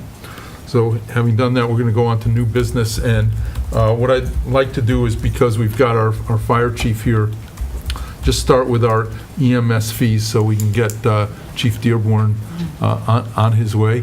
You're going to pay for this somewhere along the way, John. But the proposal as part of our fiscal year fees, the fire chief has recommended modifications to our EMS, emergency medical service ambulance fees, so I'll let you take forward, Don. Yep, so I did submit the fairly detailed package to you folks with all the annual analysis I do of it. I'm happy to report that our collection rate through calendar year 2018 was still 94.5%, which is outstanding. We continue to see a significant increase in calls for service in that same 5-year period. We've seen 22% increase in service. However, in that same time period, through the rate adjustments, we've seen a 57% increase in collected revenues. In FY15, we collected $534 $1,944, and we're projecting for this fiscal year to cap out, my report says $850, but as of today's projection, we're looking at $890,000 for this fiscal year. So, the changes we made with the second ambulance and staffing changes are working. We're delivering an excellent service. So I have two recommendations, primary recommendations for rate changes. We do, something I haven't spoken about before, is we do provide intercept services to towns that don't have paramedic service. So East Long Meadow Fire Department has recently taken on ambulance service, much of the same model as ours. For the first year, they have to operate as a basic life support ambulance service. They have hired paramedics. They are moving in the same direction to follow basically the same model that we operate. But we do have to intercept them from time to time. We are not the primary service provider for this. So there'll be $300 per intercept. That is a borderline covering our costs, but it does help them get up and going. That is the accepted rate.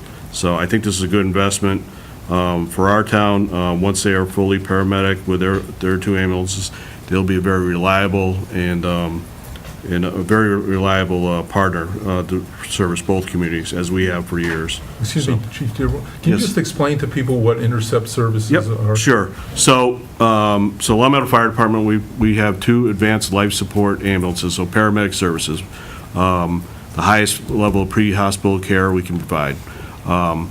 So East Long Meadow Fire Department, when they're starting up, they're providing basic life support, which is basically, there's no cardiac monitors, they can't give medications, they can't do any invasive things like IVs and things like that. So they have to operate that level for a year to make sure their system is solid.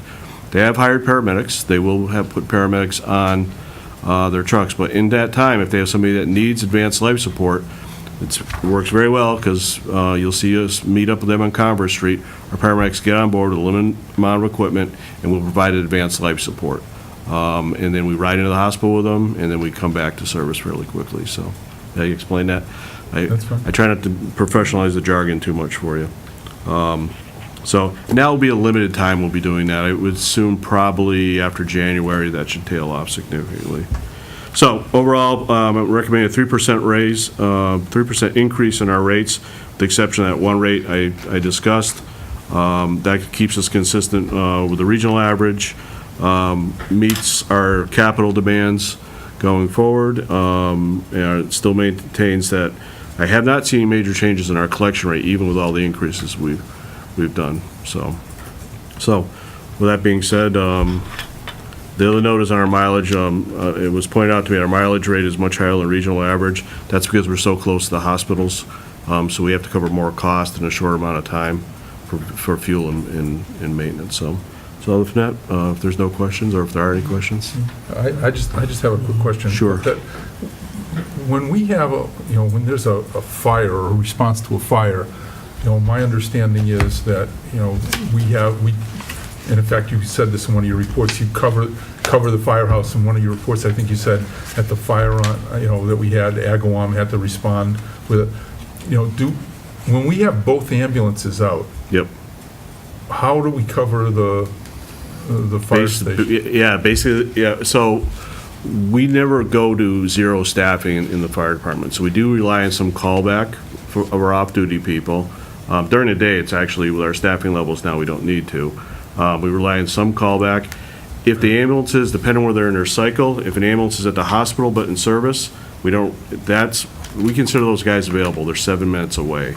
So the use of the second ambulance has taken a lot more management or strategy from the captains, but we do rely on some callback of our off-duty firefighters to cover to some extent. So is there an offset of additional overtime that kind of goes with this revenue, or does this revenue trying to cover any of that? I believe it does cover it.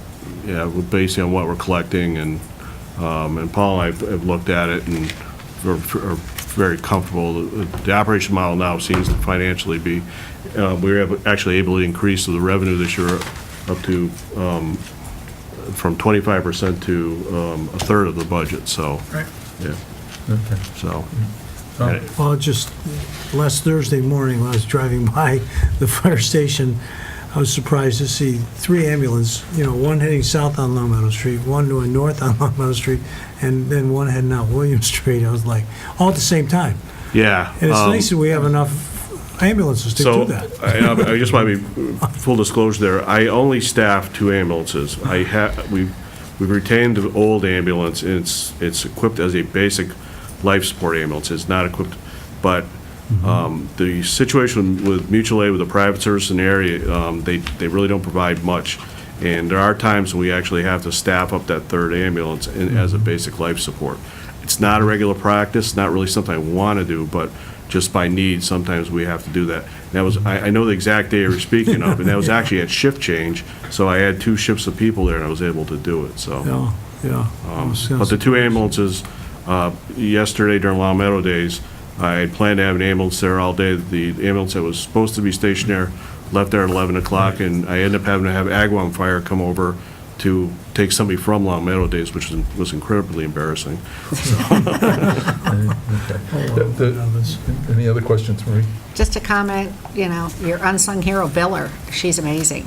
And keeping up with that and with all the increases, and you haven't dropped in your collection rates, that's fabulous. Yeah, Andrea does a great job, and I think one thing that we don't talk about a lot is she uncovered a little-known Medicare reimbursement program that literally pays half of her salary every year, so, and she does a great job.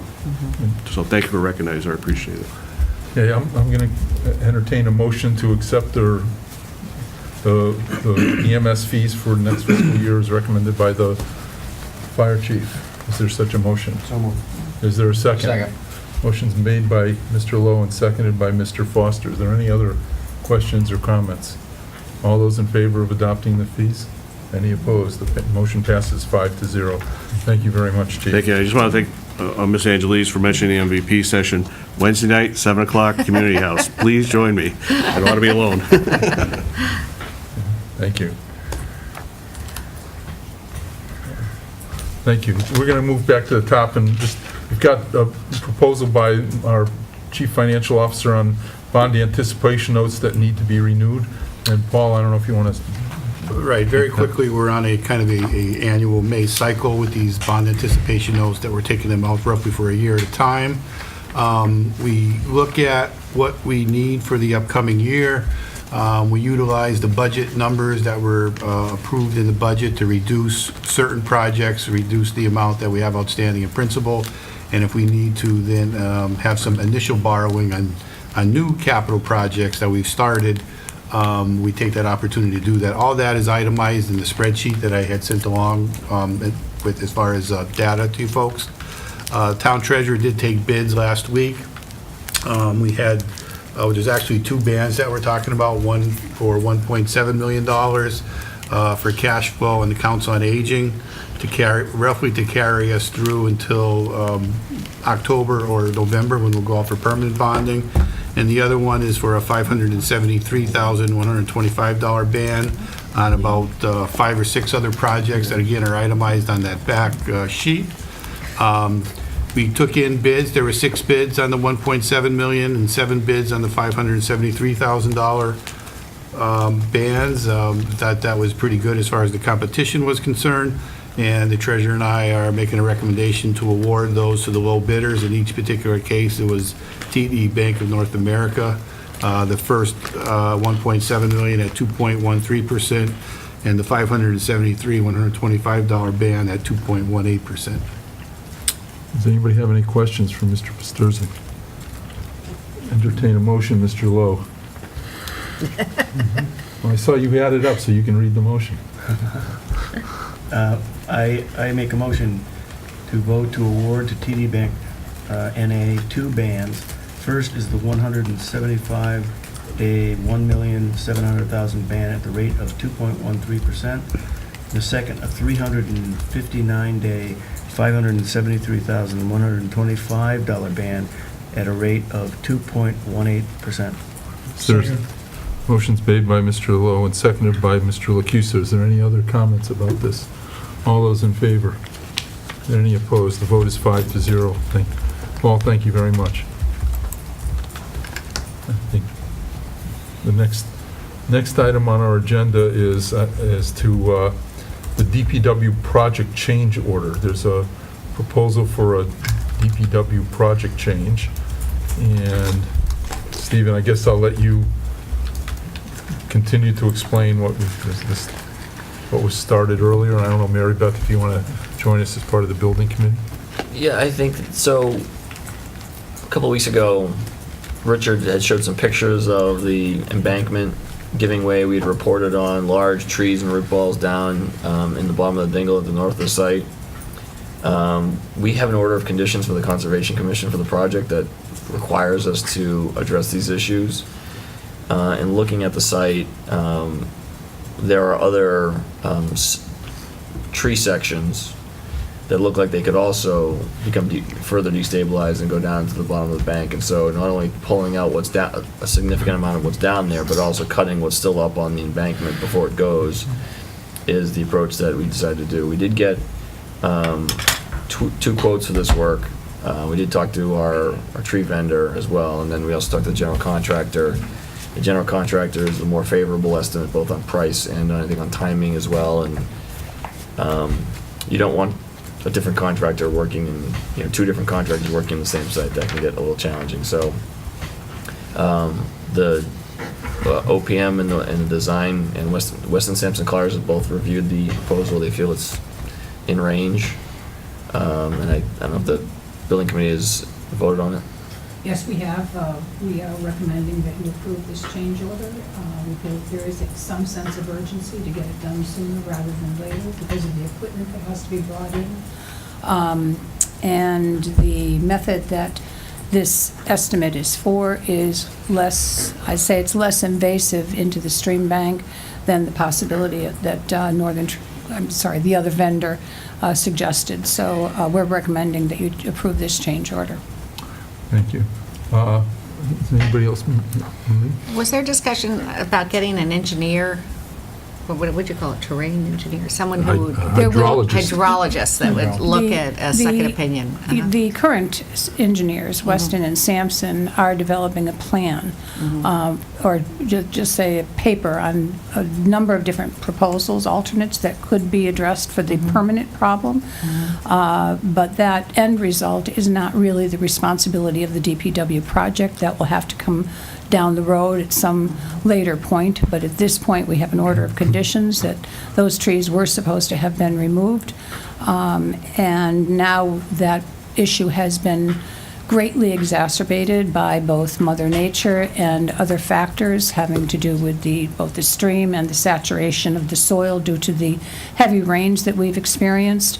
Understand that at the site, the water had been controlled previously when we had pavement, when there was pavement there, and that water had been directed to a retention pond that was on the site. We removed that pavement, and so therefore all of that rainwater coming down has raised the entire water table. At the most serious area of collapse, you can actually see water coming out of the side of the embankment about 6 feet from grade, from current grade. Just wanted to build on the point that Mary Beth made.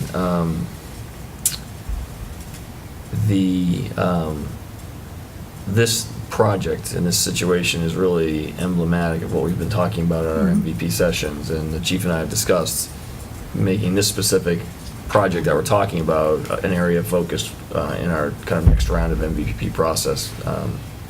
Just because that's kind of happening in real time right now. We had that conversation today, but this really is emblematic of everything we're talking about in MVP, with more intense storms, right? Groundwater being high because of all the rains, trees, creating these very expensive problems for the community. Yeah. Thank you, Stephen. I just have some comments. It was about 10 days ago or so, Mr. Foster and I had the opportunity to walk along the bank. In fact, we met up with the chair of the Conservation Committee, Mr. Laxo, who was there at the time, and some other folks looking at it. And I guess my assessment of this is that clearly it's adjacent to, it's part of the DPW site. The part of the collapse of the embankment is part of where the DPW site was being cleared. But I gotta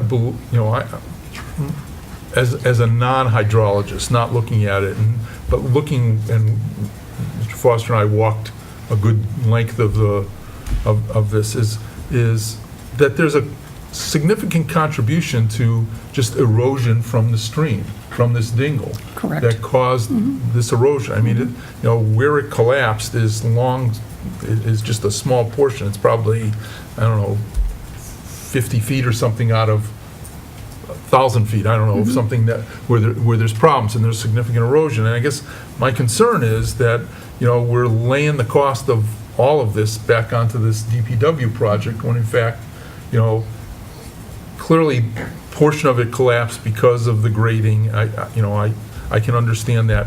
But there's a lot of trees down there that have collapsed that, are 30, 40 feet away from the DPW construction site. And so, is this just a case of, well, we've got access to $64,000 in this project, which we really don't because the project's already running pretty close, and paying for it. And what would we have done if there wasn't a project there? I mean, we've had many locations in town, since I've lived here 42 years, where we've had dingles collapse we've had roadways collapse, and we've done temporary things and then gone out and gotten the money. And I get the fact, Stephen, that there's a request or demand on, I don't know where in between. Requirement.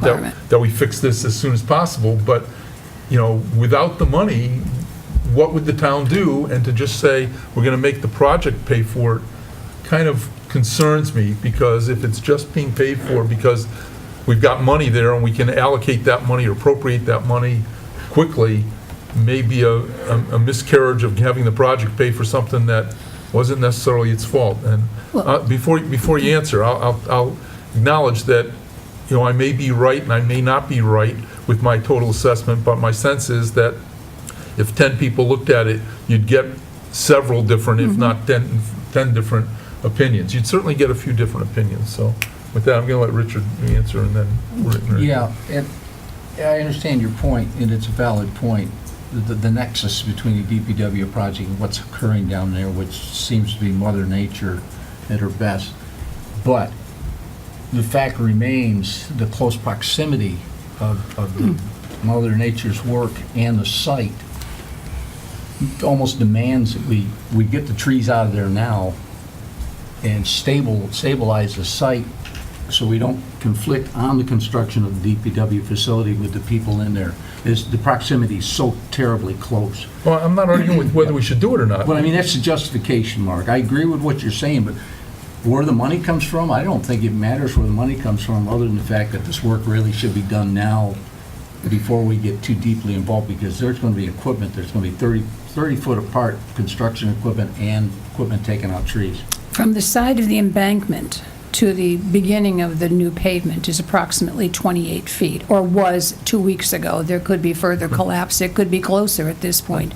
So there is, certainly valid reason, to bringing in heavy equipment after the building is up does not make any sense.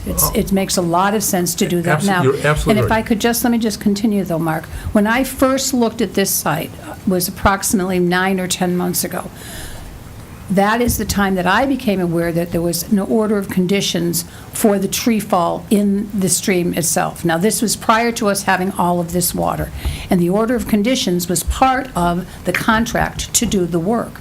In other words, those trees were going to have to come out based on Mr. Lasko and the Conservation Commission making that statement, because they are interfering with the flow of the stream.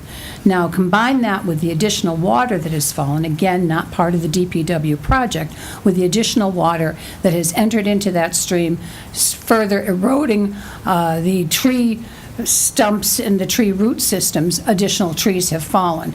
So of the money that is allocated here, probably a small portion of that is due to Mother Nature and just what has happened down in that stream. But the other part of it is part of this project because there was an order of conditions. Okay. Thank you. I looked at the Mumford bid, but I was actually standing there with the other bidder, and they were pointing out this tree, and there were a lot of trees that they look like they've been down there for 5 years or Absolutely. longer. Absolutely. And I understand they all have to come out, but they were there those trees had fallen in there long Absolutely. before the town bought the site. And that's why I'm questioning why the DPW project is paying Because for all it, in that. essence, was part of their, the DPW project. So then, if it was part of the DPW project and we had a requirement to do that, why wasn't it included in the cost of the project? Because there's additional, well, in Right, part. right, no, I think you're right on the money. Yeah, There's it is additional additional, work right. that has happened since the project started, additional work which And I don't, it may not have been in the general contract. It's a part of the order of conditions for the overall project. I don't know that it was in the general contract now that I say that, because that is something that we may have, I think, it's been a while, but I think our approach was gonna be, wait till the project is done, and then we'll go to Northern or Correct. bid out that specific tree work, rather than pay a building construction company to do tree work. I think that was gonna be our approach, but the situation has changed. It's such that we can't do that anymore, and we have to, take this action. But more importantly, I guess the question I have, having seen what we saw, is, so we take out the trees, are we doing anything to stabilize the bank? I Well, mean, that's a good question. The biggest thing we need to do, ideally, is pile drive some sheet metal in this thing. and- That is a separate project. That's a much bigger deal. And so that's, right now, all we're doing is just fulfilling the order of conditions for getting the trees out. But this is when Mary Beth mentioned that Weston and Sampson is coming up with some kind of alternative scenarios. That's a part of that, but it's going to be a separate project that will require a separate appropriation from town meeting, not tied to the DPW. That's Getting the burden off the slope right now is a very wise move, though. Right, Because the weight. that's sand, it's all sand. Absolutely. Well, the Yeah. town is And it's saying- liquefying with these rains we're having. Yeah. Right, and the other thing I've heard from abutters and other people is that downstream from there, which is, I think, west of there, because the flow there is east to west, west of there, those people who have this dingle in their backyards or in their property are also being affected by the high flow, and that has nothing to do with the DPW, it's just more flow coming in that dingle. Right, but it also should be pointed out, there is also another, the overflow for the new retention pond. The area that's going to be used by the contractor is the same area that was used by the previous owner. There's another stream at the west end of the property, at the west boundary, let's say, of the property. There has been some erosion there that, again, would be part of this project, because it's got to be fixed for it to work appropriately. Okay, I thank you. I'm really concerned that, the perception is that the project's a bottomless pit, just keep spending money, and it's not, I'm not blaming anybody particular, but we've had multiple five-figure, six-figure, It's a fair multi-million dollar point. and change orders. Right. And The project can't support this at some point. We have our project meetings on Wednesdays. Right. And it takes me a couple of hours to fight off the state of depression I go into after those. I'm being completely serious. It is the biggest letdown Right, of this property. potential. I mean, the biggest letdown of this whole thing is that this is a great project. None of the big ticket change order items are the result of poor design, poor planning, a bidding error, and now we haven't really gotten to that level of the project, but nothing that has happened of significance is a result of something that anyone involved in the project, made a mistake on. It's all Mother Nature, unknowable situations. I mean, I think we've done, I say we, I mean the board, the permanent building committee, the town departments have done as good a job as we could to manage these really deeply unfortunate circumstances, but it really isn't because the project was poorly conceived or managed. It's just it is what it is. Okay. A motion to approve. Second. Motion's been made by Mr. Foster and seconded by Mr. Lowe to approve this change order. Are there any other comments or questions? No? Seeing none, I'll call for a vote. All those in favor of the approval. The motion passes 5-0. I would you. like to add one more thing. I have to thank you. Oh. The amount of work you're doing as the chair of the building committee between this project, which, as our town manager says, is taking a lot of time, all of the meetings with the Yokims, you were there, the design meetings, and now we have the adult building committee. I mean, as a citizen volunteer, you were doing heroic work. And I want everyone to realize your background with construction, we are very fortunate to have you because you walk with the managers, the OPM and the designers, and you know what they're talking about and are able to come and really inform us. Most of the time. Yes, so I appreciate that. Thank you so much. But I also have to add to that, and I think it's one of the wisest things I've seen this select board do, is the criteria for membership on this particular committee. You have held to the line about having qualified people on the committee. And I can tell you that each and every person on the committee, including the 2 interviewees tonight, are qualified, they're knowledgeable, they speak up. I can't say they're always happy, like you're not tonight, about certain circumstances, but it's a very, very good committee with sound people on it. And thank you for your leadership. Oh, thank you. Yeah, thank you. Thank you. The next item on our agenda is a acceptance of Mass General Law, Chapter 51, and Section 16A, which is the Board of Election Commissioners. And just for everybody at home, the issue is that, and this was an article at this past town meeting last week. The article has to do with the fact that historically, our election commissioners there were 4 of them. We had an elected town clerk who was of a party, and then 1 other appointed person to that party, and then 2 people were appointed from the other party. And so we always had an even balance between the Democrats and the Republican Party.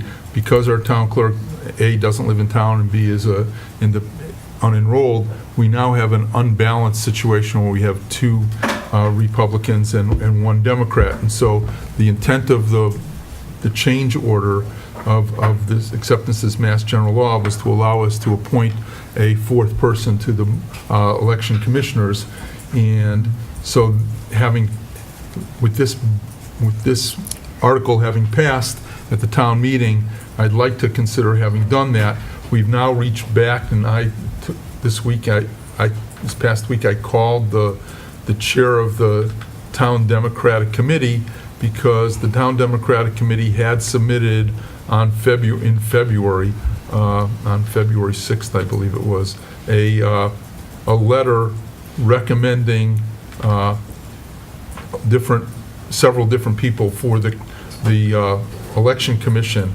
And because we at that point appointed Emmanuel Wenig to the commission, there were 2 people left, and I asked the Democratic chair if he had a preference, and he's recommended that it would be Aaron Freed of 206 Laurel Street.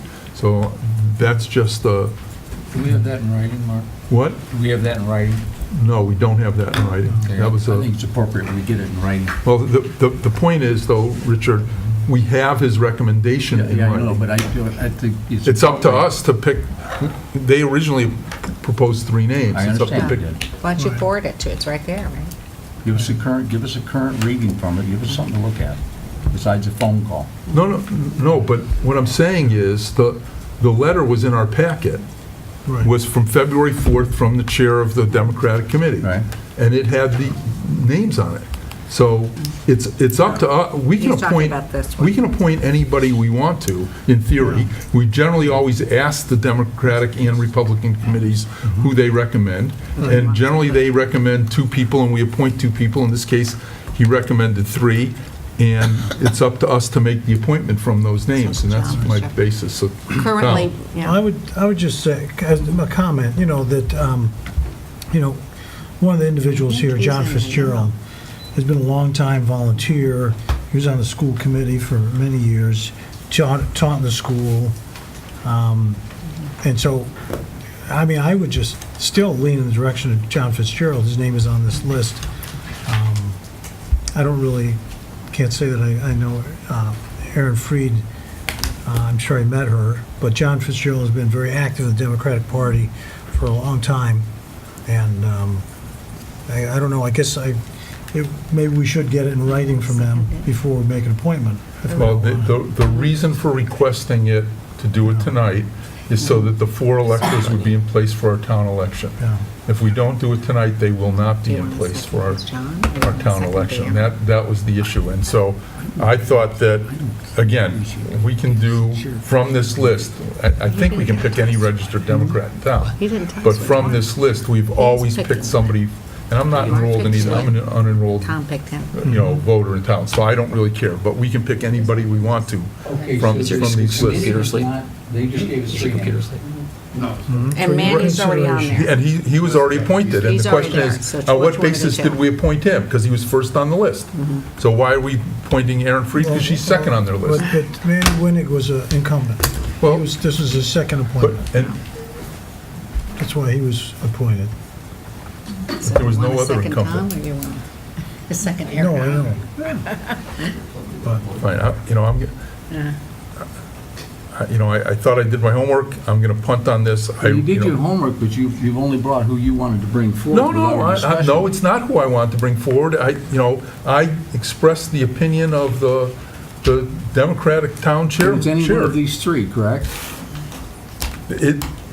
We can vote for, in fact, we can vote for anybody who's a registered Democrat. Right, but these are the recommendations coming in from the Those were chair. the 3 recommendations, and since Mr. Wenig is already on the board, I said, is there a preference for the other 2? And he said, take them in the order that they came in. That was their intent. Well, then see, that's where I have a problem, because I don't have verification on that. You've got the order that they're in, though. But this doesn't say that this is the order of selection. It says Fine. these people can be, You know what? anyone Fine. can be selected. I'll throw it. This was a very sensitive issue here not too long ago on But these selections. the issue was the numbers, not so Right, much it was the selection. numbers, and it was the fact that one person wasn't put back on. But that person who wasn't put back on, their name's not even been proposed by I understand. that group. I So, understand. we can't nominate somebody who's not been, now if you want to go suggest that name, go for it. I mean, at this point, I was trying to do the right thing by reaching out to the committee, because I think that's been the issue all along. Oh, that's how the Republicans usually do. Usually let us know what. Yeah, they usually let us know which ones they want to put in. And they did. Now, if you're not trusting my word on it, then we'll It's not defer. trusting your word. They gave us 3 people. Okay? There's 3 people here, but there's no priority of the placements. Just told me, Aaron. Okay? But again, this is not the person sitting right here telling me, go ahead with your vote. I'm going to drop out of this one. I guess I as don't like the way it's being the handled. Democrat on the committee, I guess I would be willing to take the heat Well, I just, to nominate I got John a text response. Fitzgerald. You want to pass that to John? I mean, to Tom? Yeah, it's not, No, you doesn't just- come up. I think, I don't know, is there anything about this role? Because I think usually this goes to folks who have been around town quite a bit. What is this? As you look at the other folks, I mean, when you look at the folks who I are don't need it. Republicans on this, I don't know who it's here. I don't know that, Maureen. The Russians have. And you're sitting here getting a text in. Let the person come in and sit right there at that table. Fine. That's what this meeting is for, and that's why we're on TV. I think there's enough misunderstanding on this that we're better off not appointing anybody than appointing the wrong person. Go ahead and point. well, I don't think we can appoint the wrong person. But we can. Well, they gave us three names, so I think that we can not appoint the wrong person. The wrong person would be someone from another party. That would be the wrong person. But of these 3 names, I think we have the choice. I mean, Fine. as a committee, we have to look at who has been there. I mean, John Fitzgerald has truly been serving the town for a long period of time. I have no problem nominating Fine. him. Make Okay, the so motion, you made the Tom. motion. Is there a Make the second? motion, and we'll see what happens. All right. I'll make a motion for John Fitzgerald to be placed as a Election election registrar, commissioner. Okay. election commissioner. Is there a second? Okay, well, that's the end of that. All right. One. I move for Aaron. Okay. There's a motion to place Aaron Freed as an election commissioner. Is there a second? I'll second it. Okay. Okay? This is painful. No, it's, You all guys those, could just have your meeting yourself. we could, but, we believe, all those in favor? Any opposed? Vote passes 4 Not opposing there and opposing the process. to 1 with Mr. It's a Foster. messy process we just had placed before us. What? Marie wants her phone back. Thank you. You never know who else she's going to talk to. Thank you. No, there's an adventure going on right now at my daughter's house, so I want to follow. Tell the person to send Okay, emails then- to show up. The next item on the agenda is water and sewer rates for the next fiscal year, and so, Mr. Pasturzak, you're on. Okay, I've provided you with an overview of the water and sewer rates and the proposal that I put forward. I just want to start with the sewer rates. Just want to start off by saying, you know, the rates do look a little bit higher from a percentage standpoint than we've historically, or I've historically recommended, but a lot of this is being driven by the two things: the continuation of the capital projects that we look to improve our infrastructure on, and when it comes to the water and sewer rates, this is really the first full year that the water and sewer rates are going to be absorbing some of the debt service on the new DPW facility. And again, that's kind of some of the driving forces in these rate increases. Most of the information is strictly mathematical.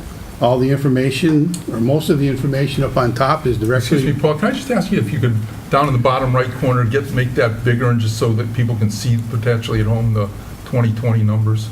Is that better? Maybe a little bit more, just down, yeah, no, below that. Yeah, no, I just want to move it back over. Oh, okay. And we got it in front of us, that's probably better, thanks. It may not help at all, I don't know.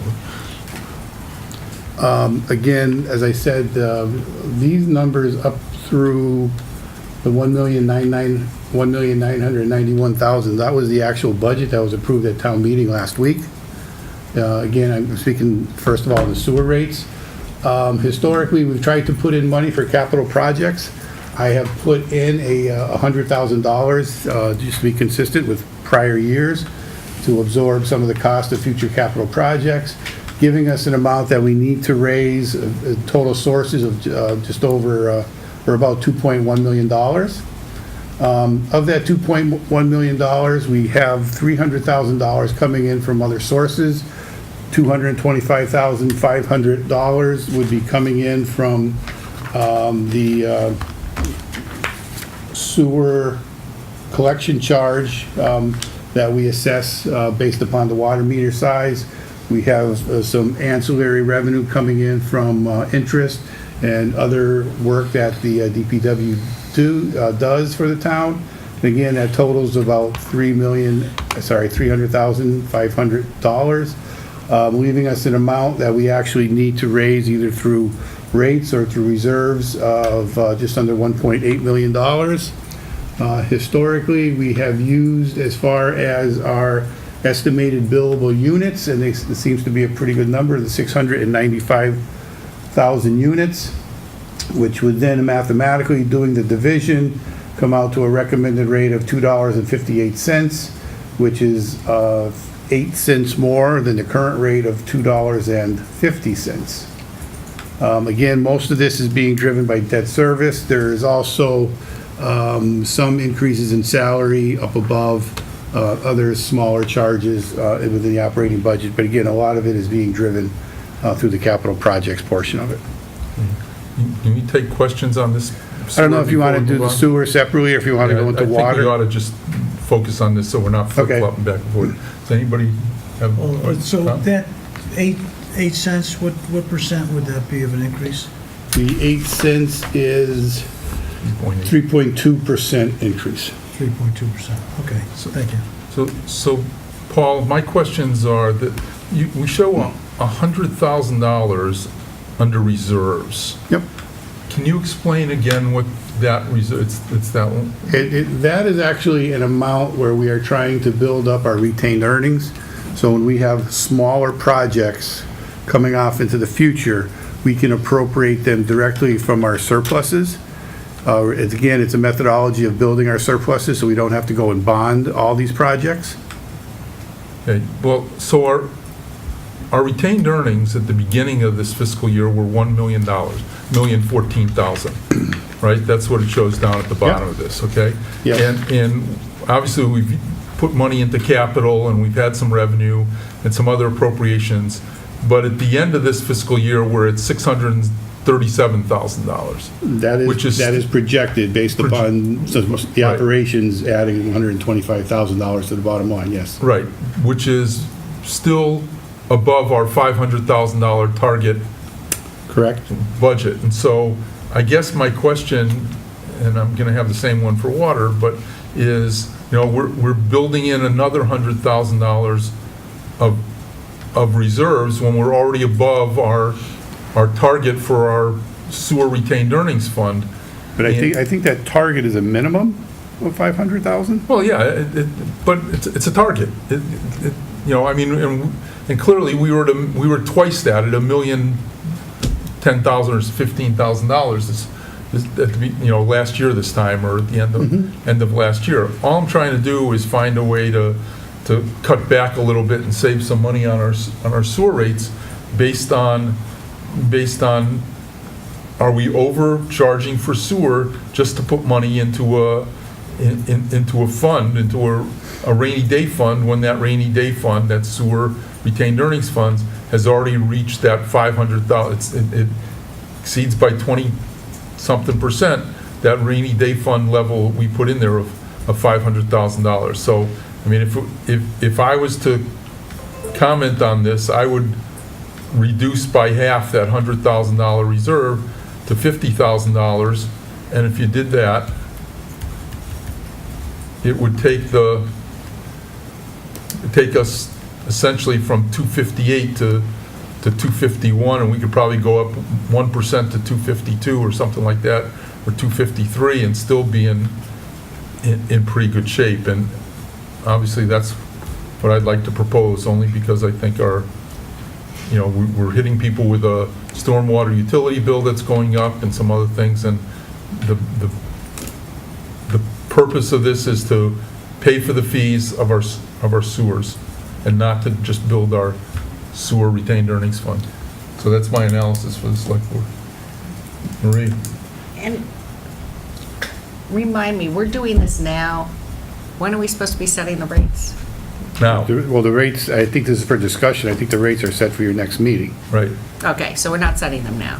And because, do we need to consider increasing stormwater because we're looking at this huge stormwater project? Hold on. Stormwater is part Stormwater is a 3. different discussion. Yeah, but if you're going to be cutting here, I mean, all right, so I'll wait till you get down to the other. Stormwater. Let's not confuse the left pocket with the right pocket. I was going to say, so what is the reasoning behind already being over 137,000 from the policy and then adding another 100?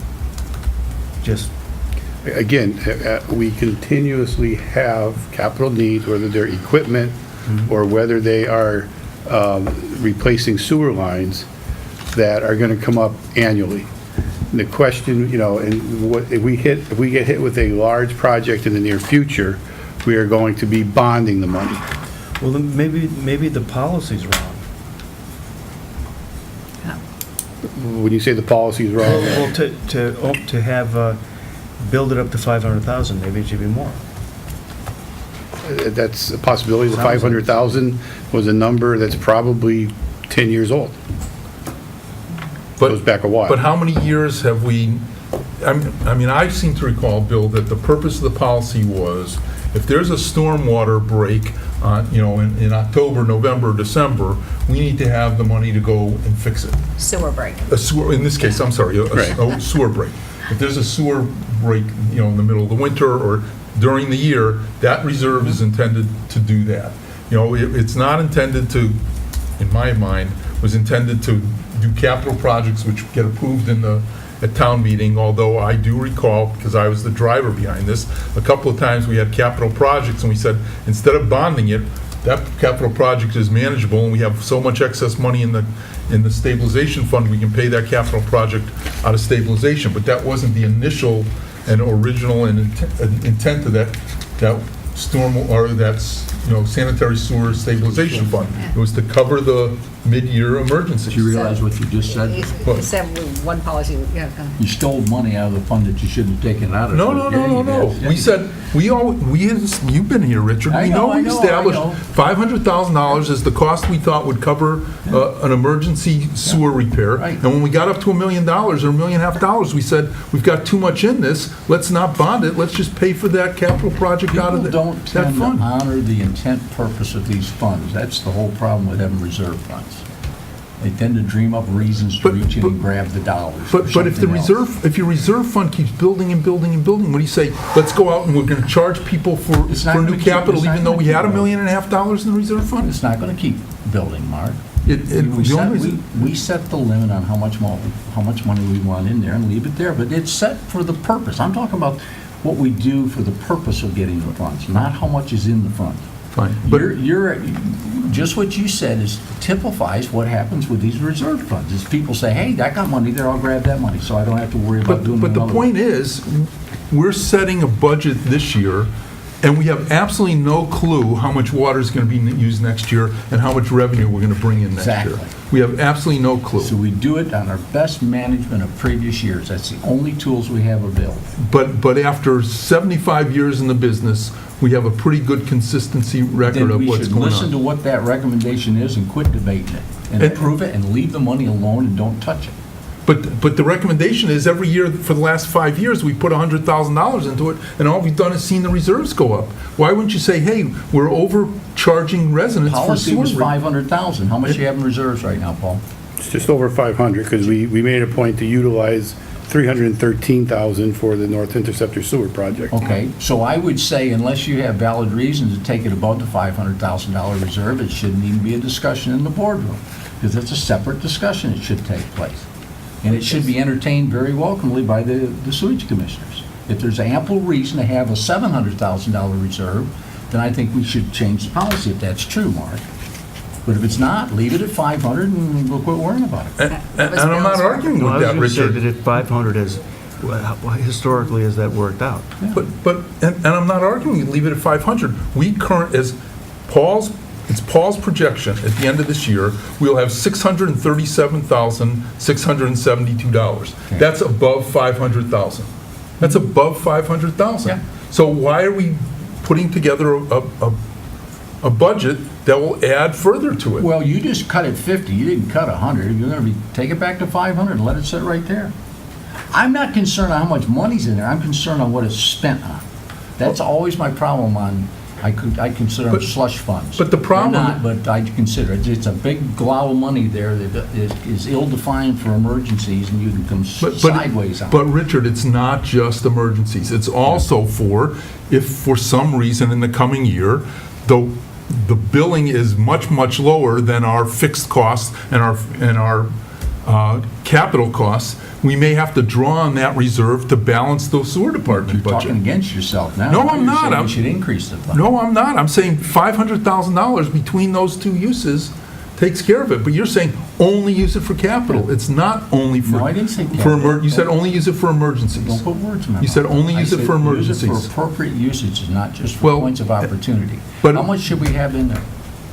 Again, it's a minimum, and you're going to have, when you look at next year, if I'm projecting 640,000 going into FY '20, you know you're going to get hit with capital projects during the year, and it's going to come back down to $500,000 or $500,000 or less. There will be needs for capital needs, and it'll be addressed either in the fall or next spring. Through what process, though, Paul? I mean, there's going to be a process. It's not just, the DPW doesn't just go spend it because there's a need. No, I understand, it goes through the capital process. But historically, they've always had equipment that has been purchased through the retained earnings, which is, this would become a portion of, and they've always had one or two sewer lines that they wanted to replace. But don't those usually come up in the spring, not in the fall? Right, but as part of FY '20, which we will be using that, you know, in my projection is 637, we're going to be using that 637, so by the end of FY 2020, we're probably going to be less than 500,000. But we're also going to be adding to that. Potentially. I mean, so we don't know whether that $600,000+ is going to go up or down through fiscal year '20. You're right, we don't. So, 637 could become 700. It could become 500. Let's put it this, I think there's almost a guarantee it's gonna go at least down. Yeah, that's Because- the whole because we're kind of gonna utilize purpose some a of it. rainy day fund, right? So whether it goes back up, I it's don't a agree different with story. that. I mean, we're billing people $2.58, whatever the proposal is. I think we're overbilling people for sewer. And we've proven the point, because the last couple of years, we've been successful at holding the rates pretty lower, and we haven't, run into the issues that everybody You want to fears. cut it 50, he wants to cut it 100. No, I don't want to cut it 100. No, No, we probably only have to cut it from 100,000 to 70,000 or something like that. 60, So- 252. So one of the things that happens with retained earnings, especially when you're doing rate setting, is we and he all applies sound business practices to recommending rates. Okay, and now the 500 is the target, and that is a solid number. 500. It's not a percentage. It's not it's based on something that, and I wasn't here to set, but it's a number.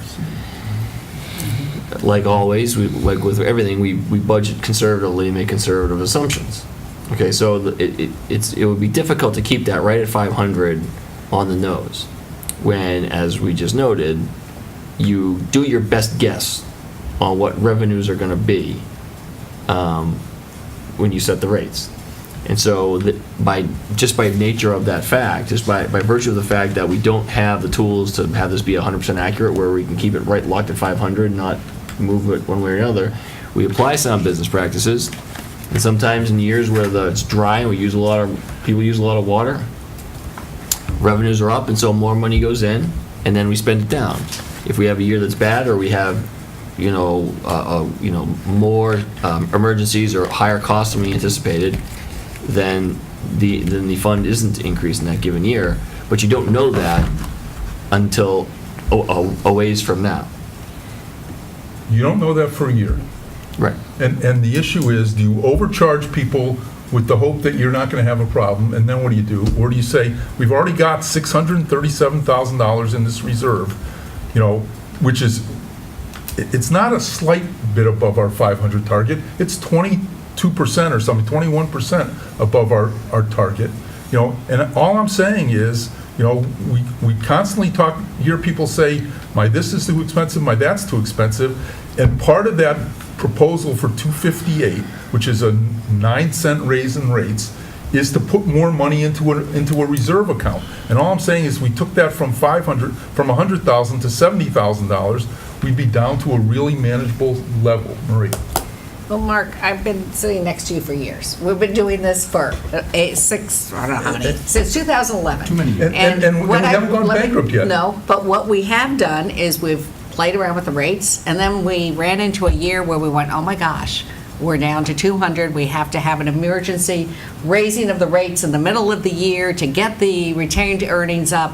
And then how are people going to respond to this split rate during the year to bring it back up? So it's sort of like playing the market. You don't know, if you really start playing it close to the edge, which way you're going to go. But what I do agree with what Bill is saying. He said, we got to have policies on this. And if we feel that it's really too volatile because we're basing it on use, and we're basing it on what Springfield's going to be giving their rates and what we're going to have to pay Springfield, it is a really hard target to hit. And I think we need to, as water sewer commissioners, sit down and relook that policy and also have that money spent.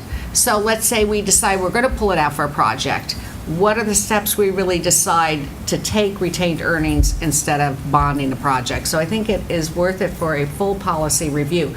Do I feel comfortable whether it's going to be 50 or we're going to cut it 75? Again, I think we're just playing with numbers we have very little control over.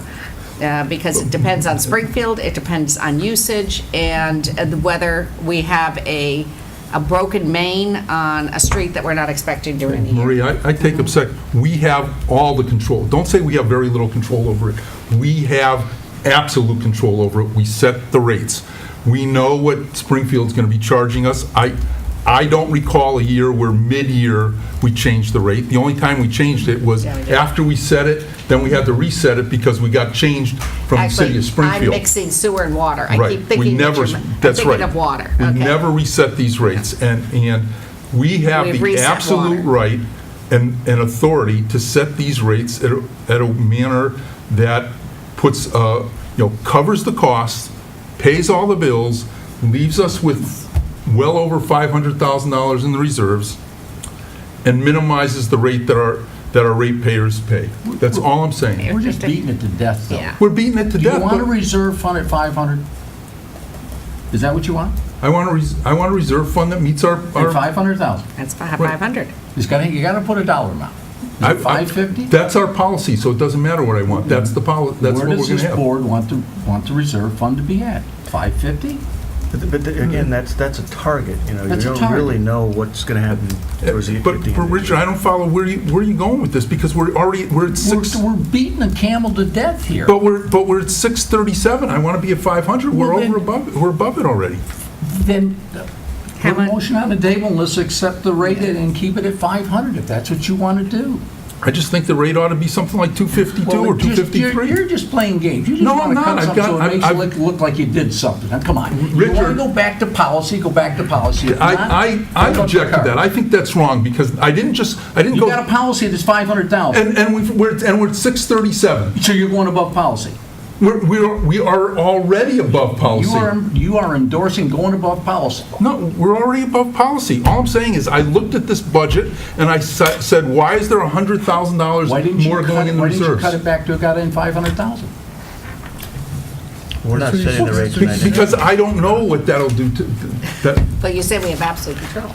we have absolute control of our budget. I think we're just We have discussing control of something the that doesn't fees. need all this discussion, Mark. I'm sorry. We go through it every So, year. so It let's, doesn't need it. so why are we setting the rates at all? Why don't we just set the rates at something arbitrary? We're going to set them based on what our policies want for the reserve. That's But- what we're in the process But of this, doing. but this isn't based on our policy for the reserves.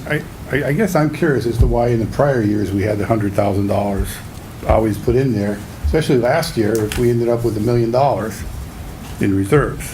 And this spreadsheet has not changed, only the numbers. Because what we didn't do is reduce the rates, Paul. Because I looked at it, at least last year, I said, we can keep the rates the same, and we did. We kept them at 250.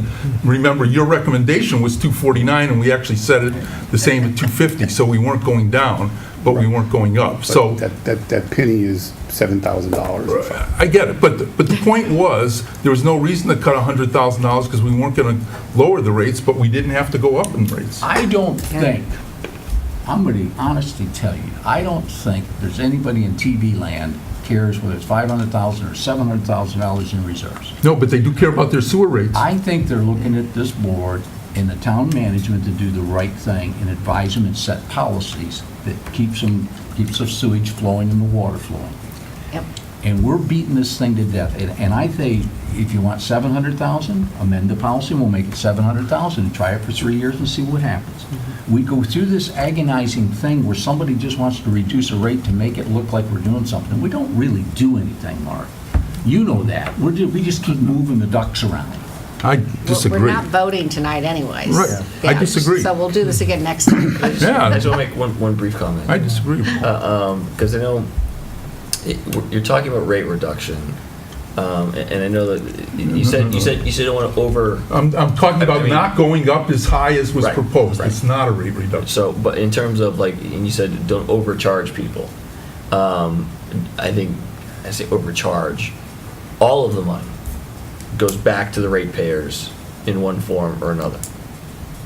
Whatever we have in reserves, when we spend it on equipment, when we spend it on the North Interceptor project, when we don't spend it, when we sit on it, every penny goes back to the ratepayers through the utilization of it for one purpose or another. I just want to make sure that's clear. It's not money that we then, just sit on or invest in, 6-month CDs or any of that. It goes back to the ratepayers, and I just want to be sure. So there really is not really a wrong choice, but like I said, we look at it as sound business practices, but all the money goes back to the ratepayers. Eventually. Right. because there's a amount of money that sits in the retained earnings that's there for emergencies. That's actually a good point, because depending on how the year goes, and then next year, maybe we had too much money and the rate goes down. You're right, it fluctuates over time, if you average it out, it probably doesn't change that a lot. You just don't know, like I said, you cannot predict what's going to happen, and that's why sometimes it goes up, sometimes it goes down. But it never goes down. Not never below goes 500. down. Well, What? not the sewer rate, I'm talking about the retained earnings. Right. The retained earnings sometimes goes up and down because you can't predict the amount of sewer that's used. Actually, the rate's I gone think down. sewer, the seasonality is taken quite a bit out of sewer. We're pretty consistent. It's the water has Wait till all the seasonality. stormwater gets in the stormwater. And that's a perfect reason to say You that wait and see what next year looks like. when people start seeing their stormwater utility bill going up, they're going to 15, say, 20, maybe you can hold the 30% line. infiltration? Right.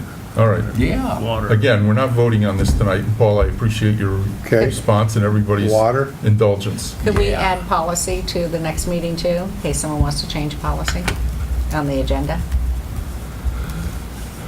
I guess, I'm not sure what basis we're going to have for doing that without having a discussion about, a 5-year history of what we've actually used the sewer retained earnings funds for. Maybe someone will request that. We'll It see. would be a wonderful discussion. Now you're getting How about Richard interested. June 17th. Yeah. Let me know. when You're not here? Is that when you're not going to be there that day? Oh, you know what? I didn't think of that. Yeah. Let me know what meeting that is, Mark, please.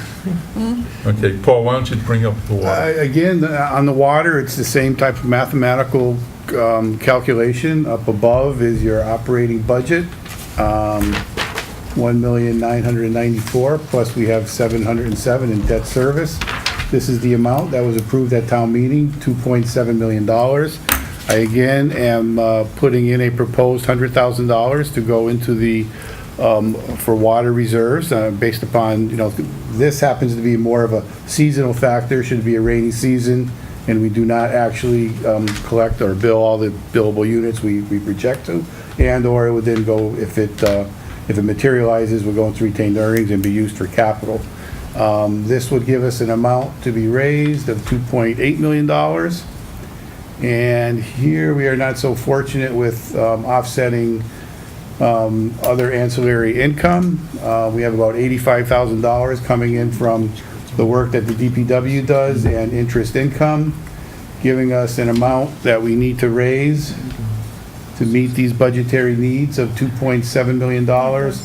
We historically have billed 788,000 units, what we've used.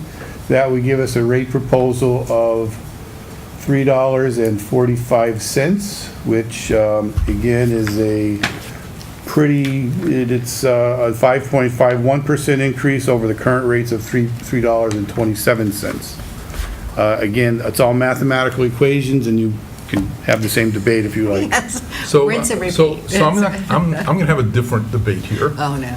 And the debate is the 788,000 units. So for everybody at home, and for the folks on the select board who may not know, we buy water from the city of Springfield and we track it. And every month in our monthly report, we get the purchase of from the city of Springfield. We buy it in millions of gallons. We sell it in hundreds of cubic feet, but that's a quick calculation. But what we don't add in is how much we actually have sold. What we know is how much we've actually bought, and we know how much we've actually budgeted to sell, 788, but we never get to close the loop on what we've actually sold.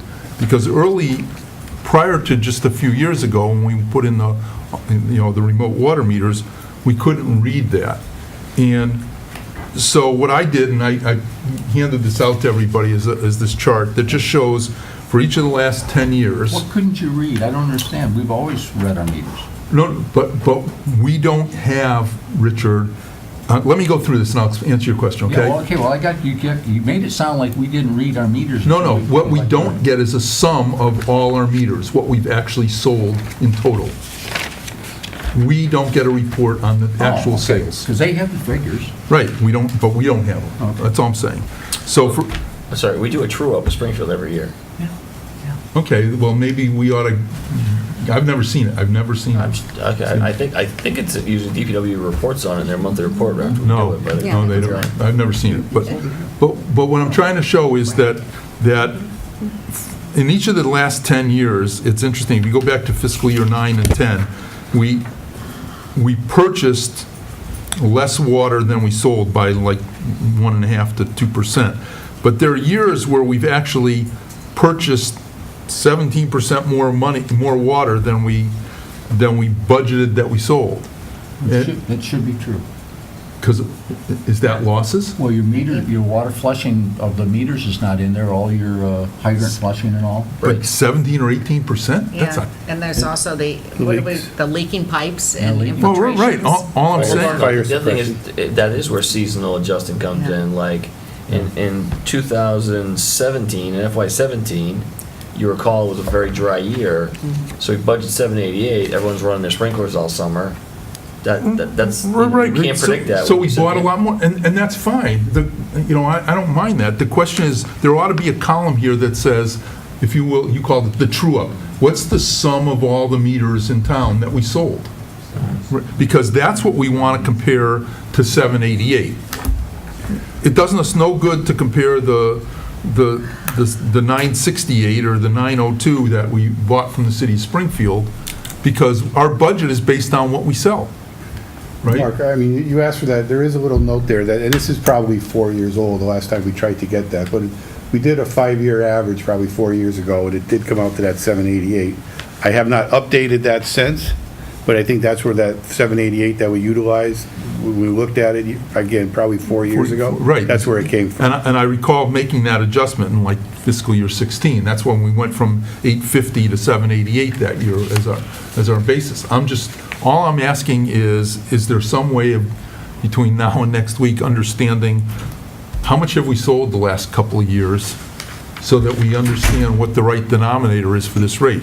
And I'm not suggesting it's too low or too high. I just don't know. Have you gone back and looked at Pete Thurber has submitted reports on unaccounted water? Have you gone back, I mean, Yeah, I would go back and look at that, because I know you have them. I'd go back and look at that and see if those numbers line up with what you have here. But don't we just With have that 17%. something that, because we bill everybody essentially at once now, don't we have something that just says, here's the sum of the cubic? Yeah, we should have the billable units for the 2 bills that we send out annually, that we should be able to get. That's that. my only point, I to see, understand what you're getting. is 788 the right number? That's all I wanted to ask. Right, but one of the things I'm saying is, there is unaccounted water that we do report on. That probably makes up for quite a bit of that.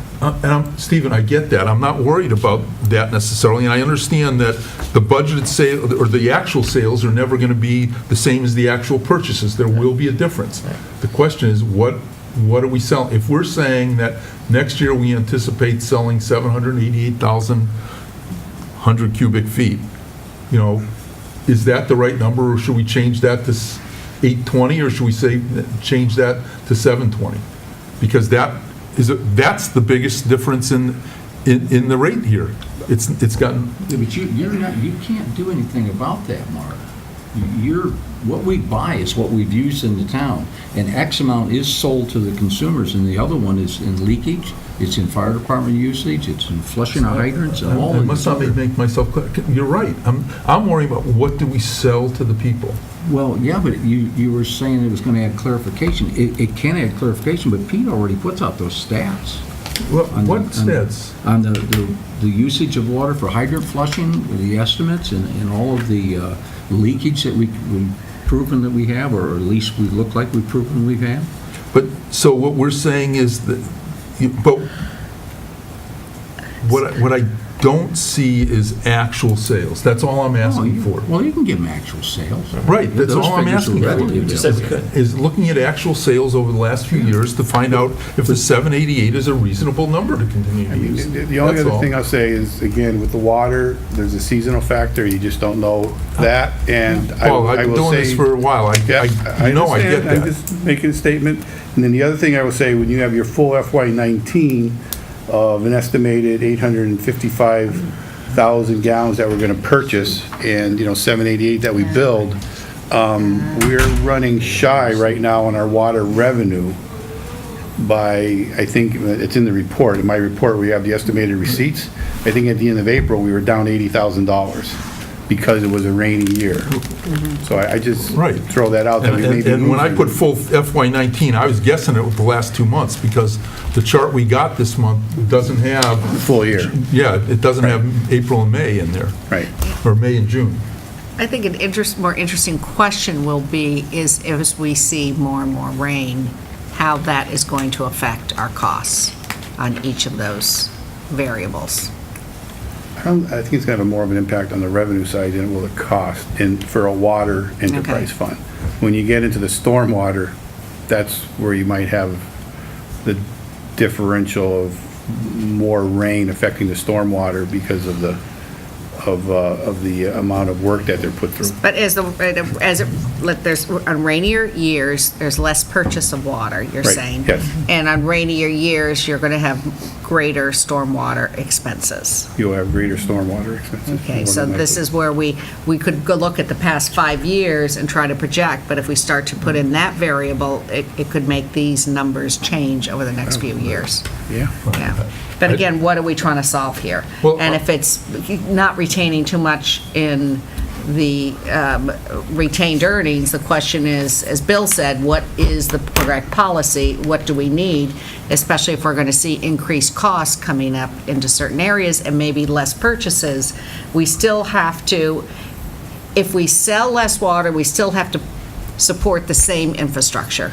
So our costs will be higher compared to what our revenue So is. you just put in an argument for changing our water billing system to the same as our sewer billing system, which is fixed plus variable. No, I think what I explained is we have to start looking at where our retained earnings should be and the volatility of the system going forward. So I think a policy discussion is worth it in But the the other thing future. is, if you want to talk about policies, if you look at even what Paul has up there, it's been 5 years since we adjusted our basis for the sales, because everything we do here is, here's how much we think it's going to cost to run the department. And I'm not arguing with that at all. The question is, what's the denominator? What's the number of units to set the rate? Should we have a policy that says it's a 4-year running average, or something, as opposed to, it was 850,000 units for a whole bunch of years, and then after 6 years, we decided to change it to 788, and it's been sitting there for 6 years until we decide to change it, or should we be moving it as it goes? But that won't be decided next meeting.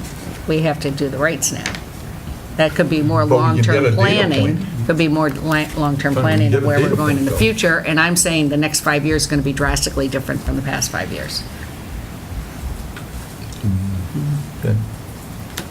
Any other comments about water rates? Stormwater. Going to take this up at our next meeting to try to set the rates. Good. Stormwater rates. Certainly gives us a target. Repeat, I said the same thing. Stormwater Pretty straightforward. I tried to just give you a historical perspective here of what the FY19 and FY20 calculations were. Our annual operating budget basically went up almost $200,000. And again, most of that, or about half of that was certainly driven just by the debt service and the capital improvements that we're making. Within the budget, again, the town meeting voted on, they actually, there was a statement in there that we would be using $292,000 of stormwater fees to offset this budget. To get the $292,000 worth of revenue, it would put the rate for one equivalent residential unit, which is our unit of measure, at $3.39. The average household or residential ratepayer would be paying $40.68. That is relatively equal to where we are with the tax rate and being at 2 as opposed to 2.5%. It's about 400. That amount is, $241,000 under the tax levy, and to an average household, that's about $40.02. So there's almost a near offset there. But anyway, one of the things that I am trying to strive for is over the years, within the enterprise fund, it should be funded 100% by the rate structure. I've tried to capture a small portion, or an increase, a small portion of the budget that is funded by the rates. In FY 2019, there was 30.64% funded by the rates, and that amount went up by 4% to 34.64% in FY '20. And again, these amounts were budgeted, kind of already set in stone by the vote of last week's town meeting. Anybody have any questions for Paul? Question I have, Paul, is that what's it look like 5 years going out or 10 years going out? Because it's a combination of the cost of the storm water operations going up, plus an increase in transfer from general funds to the stormwater utility cost. And so between the two of those, my suspicion is that, you know, this year you went from 30.4% of the budget to 34.5% of the budget. You know, is this we're going to do this in 5 years? We're going to do this in 10 years? We're going to do... I would take small jumps, 5 to 10% at best. So you're talking anywhere from probably 10 to 20 years. Well, I should say it's still 7 to 14 years taking that 5 to 10% jump. I mean, and more importantly, is that a board policy or is that a financial decision? Because, you know, I understand the percentage and I understand the cost of the department going up, but the transfer of additional costs from general revenue to the stormwater utility, ought that not be part of a board policy decision? Richard, you're big on policies. It wants to become self-sustaining, right? And we don't really know what the costs are going to be. We just know they're going to go up. Well, again, as Mark said, do we want it to be 100% self-sustaining? Your water and sewer funds are 100% self-sustained by the revenue that they generate. The solid waste enterprise fund is nowhere near self-sustained. It's probably 80% anyway from the tax levy, and there's only a small portion of actually coming from the fees in that particular fund. And we've been written up for that, saying in the audit management letter that, you know, the true sense of an enterprise fund is to have the fees associated with the fund activity fund the expenditures. So at some point in time, we may want to have the discussion about that solid waste enterprise fund, but this is following the same pattern. I want to get away from it being funded mainly by the general fund and have it funded by rate. So that's the intent that I have. Now, whether the board is going to create a policy to, give me direction on that, I mean, that's fine. But at this point in time, I don't have a policy to follow, and I'm kind of going on what I think is the right thing to do. I think that's a good discussion at some point, because otherwise there's going to come a point where you're not going to be able to do that from the general fund. Richard? Yeah, there had been the initial discussion, I think we mentioned before, was to offset the cost of MS4, the implementation and all the testing and all that stuff.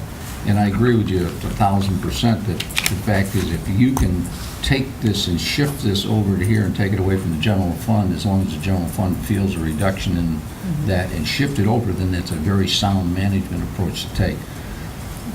I guess as a guardian, what I'd be concerned with is that we don't use it for more than our intent and purpose on what we started out to do. And it was originally, the genesis of this fee was to offset MS4 implementation. And I understand there's a lot to that, Stephen.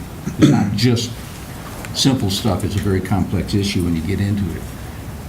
And the other part, if we can see that slow shift taking place, then it's a very valid program and a very sound financial direction to lead our community. But that's my caution as to where we go from sound management into the possibility of being able to overburden that a little bit. So, I'm sorry, Marie. I just wanted to say, we talked about it funding the MS4. Right. But I think there's so many other new variables that come into effect now, as you said, sound financial management. Right. When we started to see you no longer can deduct all of your property taxes. Right.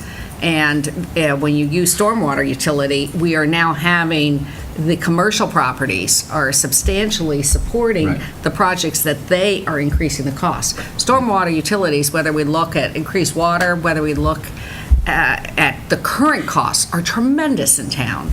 And this is a way of relieving the pressure on the 2.5. But I agree with you, the one thing that I feel has to be part of it is, as you decrease it from the general fund, you move it over to stormwater, it doesn't mean you're now going up to 2.5 or 3%. It means we're shifting it and we're still keeping it at 2.5. Right. So we have to not use it as a way that has no pressure to keep the costs down. But I think it's a very important tool that we're going to have to make policies on. We can't just leave it hanging. Yeah, I don't know if I don't know, Paul, if you mentioned, I missed it, but to fully fund our stormwater management is about $15 a month per ERU. And that would be everything that's on the general fund now, because that's Yeah, millions of that's dollars. 15 times 7725 is about 1.4 million, 1.3 and change. Right, there are certain things that aren't in that fund as of now, and there's no need to put them in, because it's subsidized, like employee benefits are not in that fund. Right, so there's a lot there's a lot that we could be funding, we probably should be if it's a true enterprise fund, but we're not, because we understand it's relatively new, we want to build it up slow. But even if you look at your outside exposure being $15 a month, that's still, I don't think, I don't say it's not onerous, but it's not a ceiling that is, stratospheric. It's just, still, I don't know what that is for the year. It's So $180. $180 for the year. But when you look at, but right now, people are paying taxes to fund those expenses now. We're spending that money today. But only part of our community is paying for that, which is only the property tax. Taxable entities, Yeah. right. So, like I said, I just want to, I do think, I agree that it has to be somewhat of a managed implementation, but as we sit here today, $15 a month isn't, like I said, catastrophic for people, especially when, if you're right, we do like we did do in this year's budget, you reduce the taxation as much as commensurately as you possibly can. My concern is, as we see increased water, are we going to see increased needs? I mean, we look at the current course. break that we're seeing in the, what is that called? The ravine? The dingle. The dingle. There you go. The dingle. I mean, we might really start seeing more and more of those. So I think it has to be managed, and there has to be a policy in place so that you have some sort of idea of where we're going. So right now, it's $15 in 5-10 years. That could be substantially more. We need to have policies in place so there's some sort of control on that. All right. Paul, thank you. Appreciate it. Next item on our agenda was the town manager evaluation. Marie? Oh, I move we just accept the evaluation without discussion. Second. Okay, motion's been made and seconded to accept the evaluation without discussion. I think we were required at some point to have a public discussion, but I don't believe, since it has no ramifications on a contract, or there's no corrective behavior that's going to occur in the future, and no bonuses that will be handed out at this point, I think, sorry, Stephen. I think it's, I disagree with any discussion. motion's made and seconded. Any discussion? I've offered my discussion. I think I was going to do a quick summary for the people at home, but if nobody wants to do that, we won't do it. Okay, I think the people at home have a right to see it, but Well, they can look it up on anyone who's really fascinated can see it in the packet. Yeah. Yeah. okay. All right, that's fine. Is it all in favor? Any opposed? Motion passes 4-1. Mr. Gold is opposed. Okay, and the last item on our agenda is a town manager search report, just a discussion on that. And, You throwing it to me? yeah, Yeah. So Since you're not getting your bonus. Yes, I'm not getting a bonus. So as noted, I still have not formally resigned. I have been communicating with the town of Concord. I expect probably by the end of this week that'll happen. And then that'll start a minimum 45-day process for notice. I did reach out to both MRI and Community Paradigm. I feel like for this, the focus should be to engage Community Paradigm because he knows the board, he knows the town. MRI has done work here, but not at the board and manager level. So I did briefly discuss this with Bernie Lynch. We were both driving when I got him on his phone. So he said he was going to put some thoughts together. I haven't seen that, which leads me to conclude maybe it fell off his radar, but as we, like I said, formalize the process and begin moving forward, I will certainly re-engage with him and get his thoughts and ask him if he'd like to come out and meet with the board to talk about next steps. We also talked about a potential ad. Did you say you were going to pull the old ad, or you were going to I get haven't that really to done us? anything with that yet. I mean, we can certainly do that. Should we put together a subcommittee to move Well, forward on those two issues? I think more than a subcommittee, Marie, one of the things we did the last time was we had a citizens committee. It was a subcommittee plus a few people, and not only did they work with the consultant or whoever's doing it, but they provided the first cut, if you will, review of resumes we got that eased the burden to some degree. The select board also gave some input from town residents, so I support that personally. I'd like to have proposals before our board, though, for the services you're talking about by next meeting, period. Should we have a subcommittee that gets together with Paradigm? You'd have to solicit proposals. But you've reached out to, A solicitation for those services is a different, it's a whole order of magnitude more effort than what I was doing. Yeah, if we do a solicitation, it has to be a certain amount of money we're spending. Right, you have to have, you budget for it, and then, This process isn't exempt from 31B. No, it is not. Right, so What we've we were got to talking offer about was this. simply a conversation about, because within that solicitation, Richard, I think the discussion at the board at the last meeting was, there are different ways that the board could go about doing this, and I think at least I thought my marching order was talk to Bernie Lynch and see if he would talk to the board about what those options are before you come up with your scope that you're going to solicit quotes on. That's what I thought. I'm just, my concern is 2-week elements, 2 weeks of time go flipping by. That's my real concern, even if it means that we have to have a non-standard meeting to get this process. You got once you accept, you got 45 days.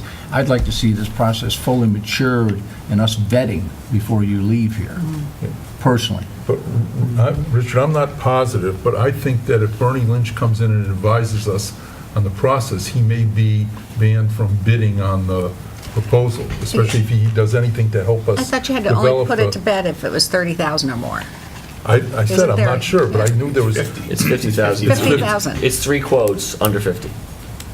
3 quotes under 50. Yeah. So if we get a subcommittee together to get 3 quotes from 3 different groups. Again, so there's, because I've just obviously gone through this, the expectations of process timeline, Richard, it's 6 months end to end. By the time, when the ad goes in to the time you sign the contract, it's about 6 months. Well, that's exactly why I want to get the ball rolling. Right, we should get the quickly. ball rolling now, but I think it's 2 weeks isn't going to, in the end, to make sure you get it right, it isn't going to make that much difference. But the process is, can I just go through what the process usually is for communities? You advertise, it's open for a month or more. You have your ideal candidate profile, you've got your community profile, those are pretty standard fare. And then, so say you have it open for 30 days, then you have usually a citizen search committee that reviews resumes and kind of creates a short list for the select board. Sometimes the consultant does that for the citizens committee, sometimes they don't. One firm has a writing submission. You have to submit a written essay based on certain questions. I don't know if Community Paradigm does that. I know MRI does that. So there are a lot of checkpoints, and you may decide we don't care about the written essays. You may decide that you want to do it differently. But there are certain steps in the process that are pretty standard for most communities, and you know, I think it would be meaningful for the board to hear those. We went through them with you. Right. Yeah. Well, all three of us were on the board at that point. Okay. So we're fairly familiar with that. You know, Yeah, the players that's true. change. Yeah. But I mean, that's the exact same thing we went through, Stephen. Yeah. But I'm afraid, Stephen, though, that the board's got a way of letting things just come drag by the wayside. I just want to make sure the ball keeps rolling. Sure. Understood. You know, I'd rather see us be ahead of the ball instead of behind it. So what are you suggesting, Richard? So we'll talk to, sorry. I think someone from the select board should be talking to Bernie. What we'll do is we'll have Chad, I don't know if Chad managed the procurement when We Barry didn't was- do a procurement last time. We didn't put it How did out you to end up bid. with- how'd We you went end up- straight to Collins. We called him up and said, we're picking you. Yeah, but we had to hire Barry at some point. That was after Collins. Yeah, but that, How did again, the but to search- get Barry, there had to be some type How of. did the search go? How did it start Of out? procurement. Although, again, I don't remember what his rate was. It might have. Too much. Been under the. Oh, I think it threshold. was under, because he was working from Yeah, home. the Right, so Yeah. it might have been 3 quotes, so Yeah. we could just get 3 quotes. Well, the other thing is, I know that the search firms, it's not exclusively based on price. It is a request for qualifications, not a request for bids. And so usually the communities interview the search firms and pick the right fit for them, and then I think negotiate a price after that. I think it's one of those, And that should be done by the members of the select board. correct. And that's why I was saying we get a Well- subcommittee to make some phone calls and do some screening. It doesn't have to be We're going done. I mean, I could do it, Paul could do it, but I mean, the board should obviously be directly engaged in it, The but. board should do it. Yeah, board should do. We've already got 2 weeks past now that we don't have anything on the table. Go ahead. No, that's why I was saying pick 2 people on the board to take the next step, and then we can follow the directions of Chad and what's required. After we maybe report back to this board on the next meeting on what various options are. Fine. Mark, can I ask a question real Yeah. quick? Paul, did we take care of all this financial business tonight to get these signed? Yeah, those were the bands. Everything's Right, they careful? just need to be signed, that's the only. I just want to make sure nothing got hung up. No, there should be several pieces of paper. Fine, Marie, I'm okay with doing that. I just, who wants to go out Unless you and have do it? someone else some other way of doing it, I just want to No, get it moving. I think you're right, so. you know, Well, who- I who don't wants- mind who wants to helping. do it? Well, Marie Yeah. loves this Marie stuff. loves this stuff? Well, I'll help out. Marie and Tom? oh, there we go. We have lunch in the building. Yeah, that sounds like quite a committee you got going there. Okay, so we're going to appoint Marie and Tom. to- And what's the mission? What do you want us to have to you by the Lunch. next meeting?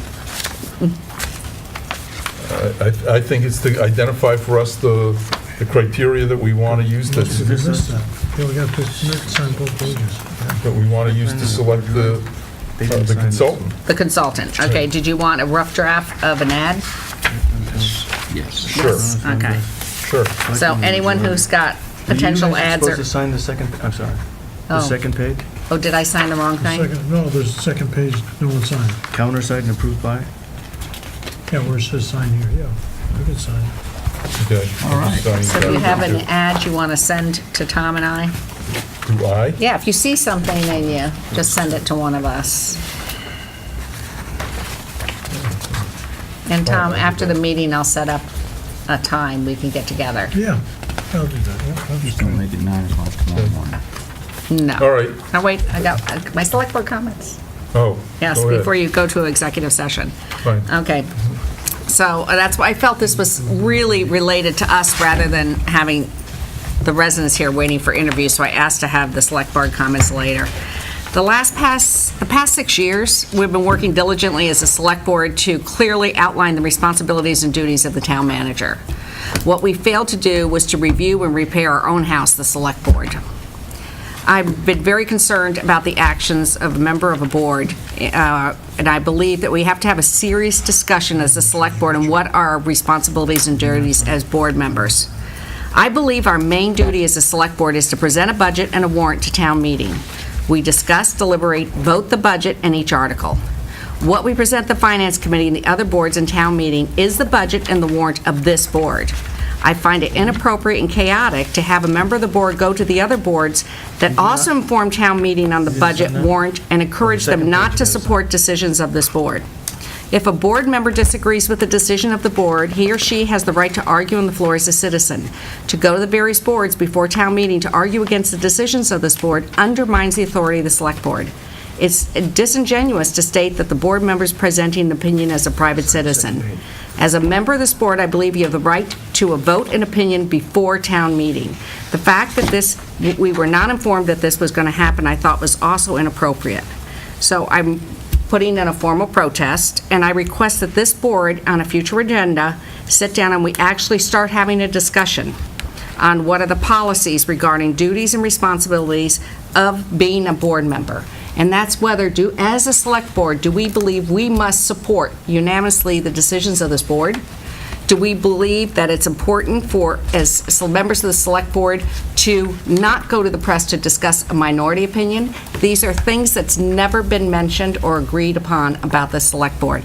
So I'm hoping in the next year or two that we do sit down and start to decide, and maybe even update the select board manual on what is expected as the rights of duties. Because I think once you become a select board member, you also lose certain rights as a private individual. And I think we need to start having this discussion, which has never been had before.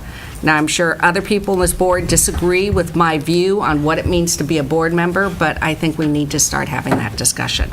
So I'm not asking for it to happen tonight, but for us to get an agenda item in regards to select board, what do you want to call it, manual or duties and responsibilities. And that's the end of my comments. Thank you for your comments. I just have a quick comment, and that is that at the town meeting, there was a citizens amendment to the budget that added an extra $16,000 to a line item.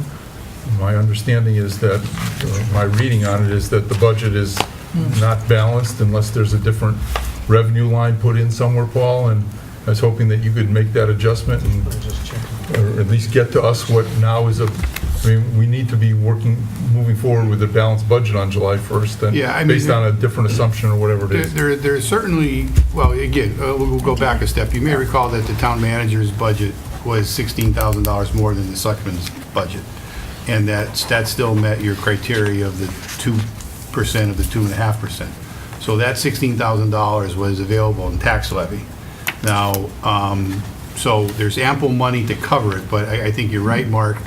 The funding source should have been identified within that motion to change the bottom line budget or the uses part of it. And I did send in something to Rebecca making that statement. You know, I didn't pick it up that night myself, but I think we probably should go back and adjust just that little tidbit at the next town meeting, so that it's basically going to be coming out of the tax levy. That's fine, it's just got to go somewhere to show that it's a balanced budget. From where it's coming from, right, I understand. I'm not arguing with where it comes from, just we need to have a balanced budget on the book, on the... Right, like I said, it should have identified the source, not only the use of funds, it should have identified the source. Can we do that as a board? No. Make that correction, so we have to wait till fall town meeting? I believe so. I can check with the auditors or the DOR how much of the, again, you guys set the appropriations, but how much of that detail that was provided underneath with the taxation part and those coming, how much of that is flexible and how much of that really has to go. So let me check with them first. But worst case scenario would have to go to town meeting. Or what about finance committee? Can they do a transfer? No. Funding it is, I mean, Wouldn't do it. state aid could offset it. Oh, no, there's plenty of money to cover it. It's just that it's not identified. I mean, It's not appropriate. you know, that's what was left out of there. If you had said to come from taxation or to come from X, Y, you know, retained earnings, something like that, that was really what was missing as part of that. And that, again, I wasn't thinking to bring that up to the moderator's attention at the time, and it did fall through the cracks. But let me actually check to see what authorities or to see what votes are required if town meeting needs to make the adjustment, or if we can just assume that it's going to come out of taxation, since that whole line item was in essence funded out of taxation, or the whole general fund budget was funded out of taxation, if we can just make that assumption. All right, any other comments?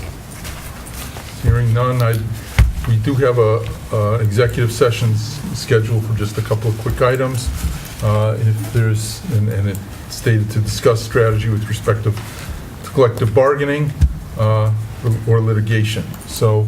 Do we need to reopen? No, we would not come back into open session. So is there such a motion to enter executive session? So moved. Is there a second? Second. Motion's made by Mr. Lowe and seconded by Mr. Foster. Roll call, please. Yes. Yes. Yes. Yes. Yes.